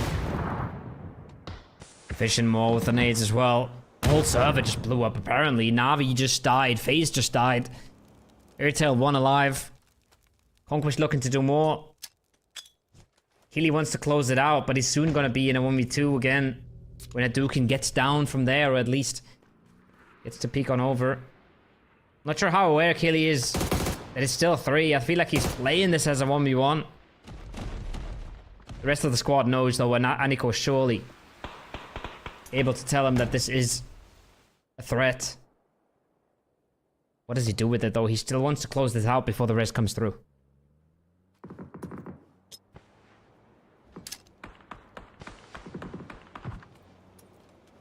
That nade might just be a little bit too close, yeah. Next one is not going to hit anyone either. Gonax still in all sorts of trouble. They've got a pretty good 2-2 split. That's the one thing they've got going for them. So even if someone kind of gets knocked down in any of these close range positions right now on this northern side, they should be supported from the back line so that Conquest can't really push them all the way, can't really run across the ridge line. Then again, it is third person, so you can kind of prepare for this. Fairy Tail finally gets eliminated. Not without a placement point, though, so Brightside has made it really, really far. He's had one hell of a game in general today. One hell of a day, rather. He's been consistently performing for Fairy Tail, and he's been a big, big part on why they really qualified. Remember that Lynx one-shot. Well, keep that as it is, and congrats to Fairy Tail. These 2 teams are not quite as safe just yet. Conquest, with the amount of frags they have, yes, but Gonax not so much. One more frag being taken. He tried to go for a farther and rather far lurky, but he got shot down. There's more shots from Conquest are coming in. Bloody fire on the outside here. Healy, meanwhile, been traded out by the Skittles. The rest of the squad just could not help him. They can't move out. Hadouken. They're both bleeding, but Hadouken should be getting raised unless Aniko pulls absolute wonders out of the hat here with the bolt. Lawyer's waiting for the smokes to bloom. Looting the P90 while they're at it. And I'm still not sure. I'm still not sure what's going on the scoreboard. What if BB Team wins this game? What? Has Skittles done enough? Has Conquest done enough? Has Ascent done enough? I think so. I think all of these teams have done on Ascent with 8 frags. Then who hasn't? Then who's going out? Yeah, right. That's the question. I think Skittles might be the only team that's still in trouble, right? If they don't go out anytime soon, then I feel like it's going to be problems for BB Team even if they win this. But yeah, you're kind of right. All of these teams, now that I think of it, all of these teams are kind of the middle of the pack. Yeah, it's crazy. I mean, Go Next is, I think, out of the question. Just because they aren't winning this game. Yeah. And if BB Team doesn't win the game, then it's simple. Because then it's Ascent, Skittles, and Conquest. But if BB Team does win, I don't know. I just don't know. I mean, Conquest is in. 11 frags. Yeah, they're should fine. be. They are completely fine. Fairy Tail was in, I believe. With a placement point and a kill. Is Virtus.pro already out? Is that a thing? Virtus.pro's gone. Yeah, Virtus.pro's gone already, right? They're way gone. The question is, who's 8th and who's 7th? That's my question. Actually, I'm not so sure. How many frags is BB Team? No, BB Team is not above Virtus.pro, I think, yet. But Ascent and Skittles are, right? No. Yeah, but so Skittles and Ascent are. VP's gone. Sense. The question is, does BB Team break into the top 8? And if they do, who did they replace? And I think the answer might be FaZe Clan. It might very well be. Yes, it might very well be FaZe Clan or Ascent. Depends on how many points Ascent is going to do, but I think Ascent is already above FaZe Clan. Yeah, it's never Ascent. They have 8 or something frags, so it's just about 10 points. So I don't think FaZe Clan has got 5 points. How did they just get dominated like that? By the way, how did they just get absolutely cleaned up? I mean, that's what we said relatively early on as well, right? You can have this center position, and I'm already going to say this worked out better than I expected for Ascent. Ascent on shooting range is a tough position to play. You can't really roam around as freely as they did usually. But it worked out for them. They were able to kind of make a 2v4 work twice. That's not something that's supposed to happen necessarily. So, great stuff on Ascent. It worked out this time around, but it was a risky maneuver. Let's see if it works out in terms of qualification. No one's safe just yet, ladies and gentlemen. This is going to go down to the wire. We have BB Team in there trying to make it work. They started this game with 29 points in 10th place. Ascent right above them. Just got taken out, but not without a fight. We've got Skittles in it. They were 8th place before that. We got Conquest in 6th place. Everyone is still trying to make their way into qualifying for the Masters on the weekend. Conquest this is their game to lose. Right? They got all the space. Phase 8 is not going to hard shift. It's going to center up roughly. Going to go out of shooting range. If not in Phase 8, at the start of Phase 9, we're going to go out of shooting range. Then Conquest should hold all the cards. Numbers advantage. Positional advantage. Sure, there's a Pantherfaust, but it's not like that wins our fight. If Filfers had a Lynx, then maybe. But more than that, I'm seeing problems here. For BB Team once they move out, because Skittles are still there. Skittles would love to third party whenever this fight erupts. Yeah. For sure.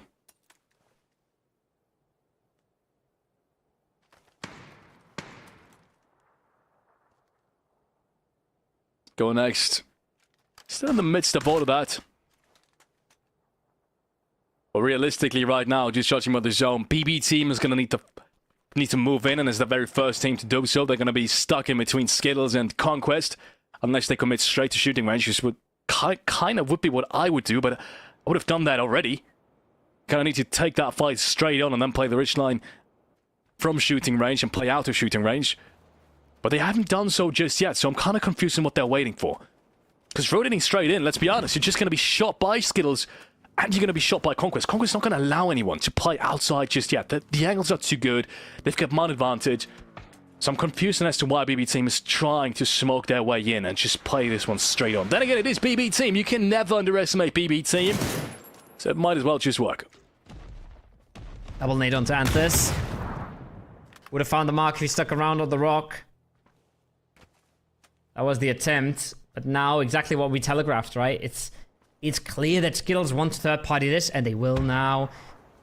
Winkley's coming close, but Sloy He's got the P90 in the backlines of BB team. I don't see how this could ever work. The lineup's there. That's the first. Moldoros down to 1 HP as well. Now the P90 is going to activate surely around the side. The days should just be numbered here. Yeah. Really, really confused as to why they didn't just try to fight Skittles head on. It would have been a 3v3 as well.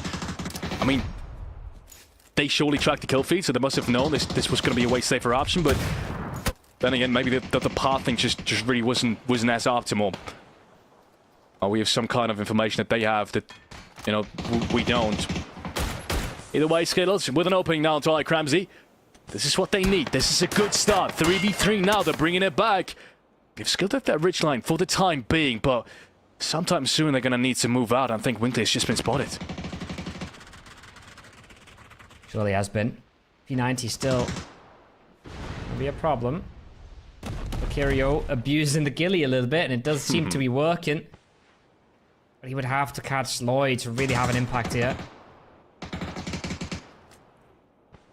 Looks like Lloyd's out of bullets though. Lloyd switched to a barrel. Okay, that's at least something. But as soon as Lucario gets spotted here, I think Conquest might be done. Maybe. Oh! Wow! Okay! Okay, Winkley! That's crazy. Okay, Winkley!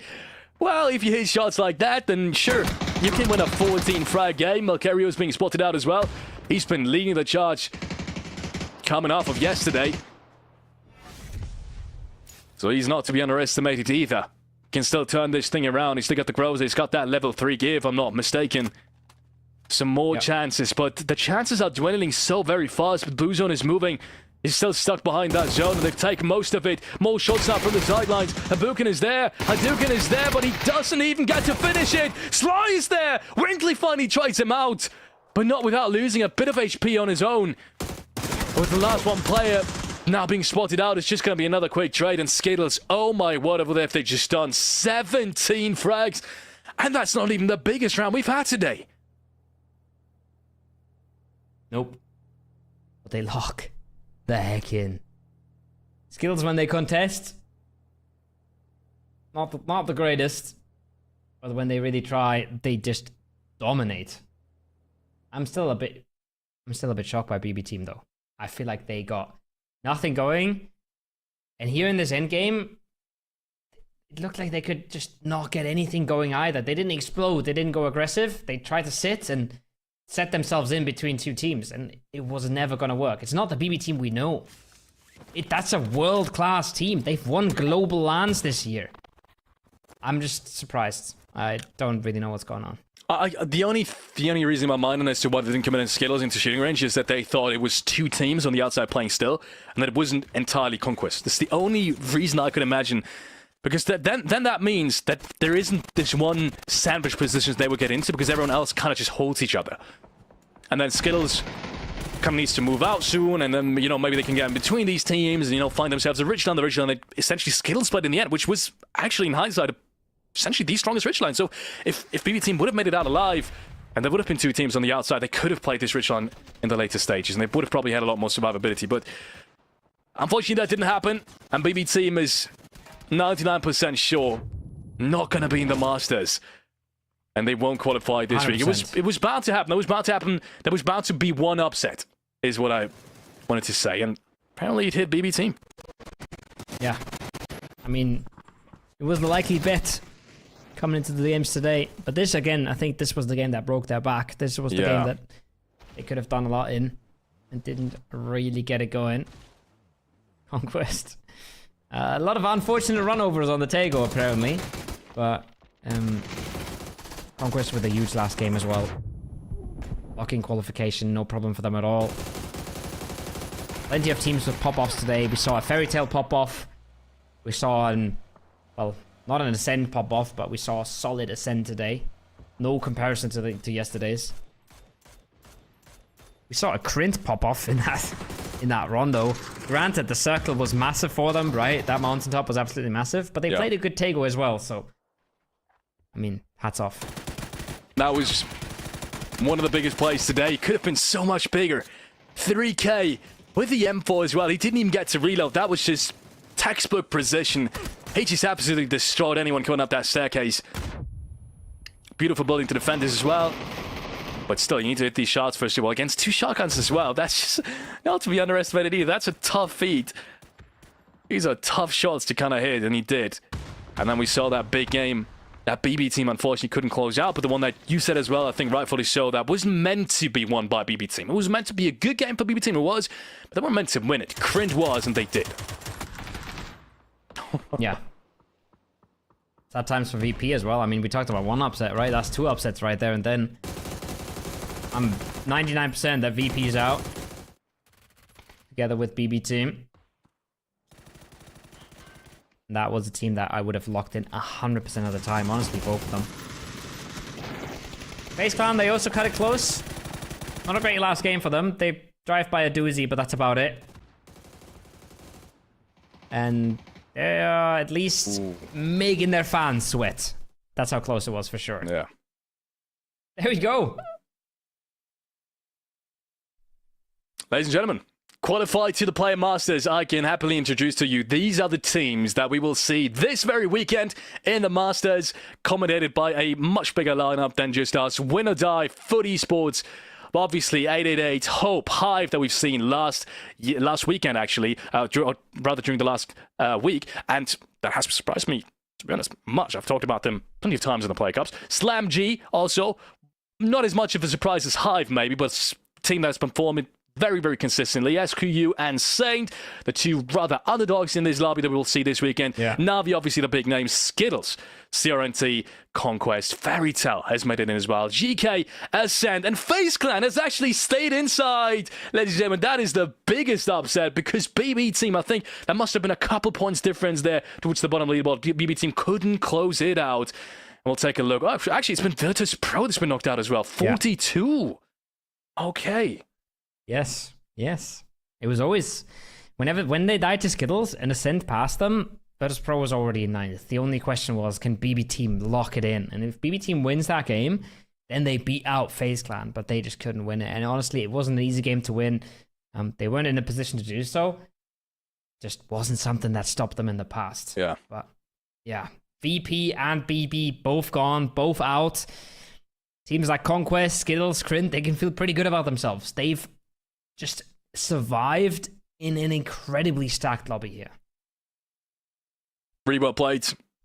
It's going to give them a whole lot more confidence going into this weekend's big games.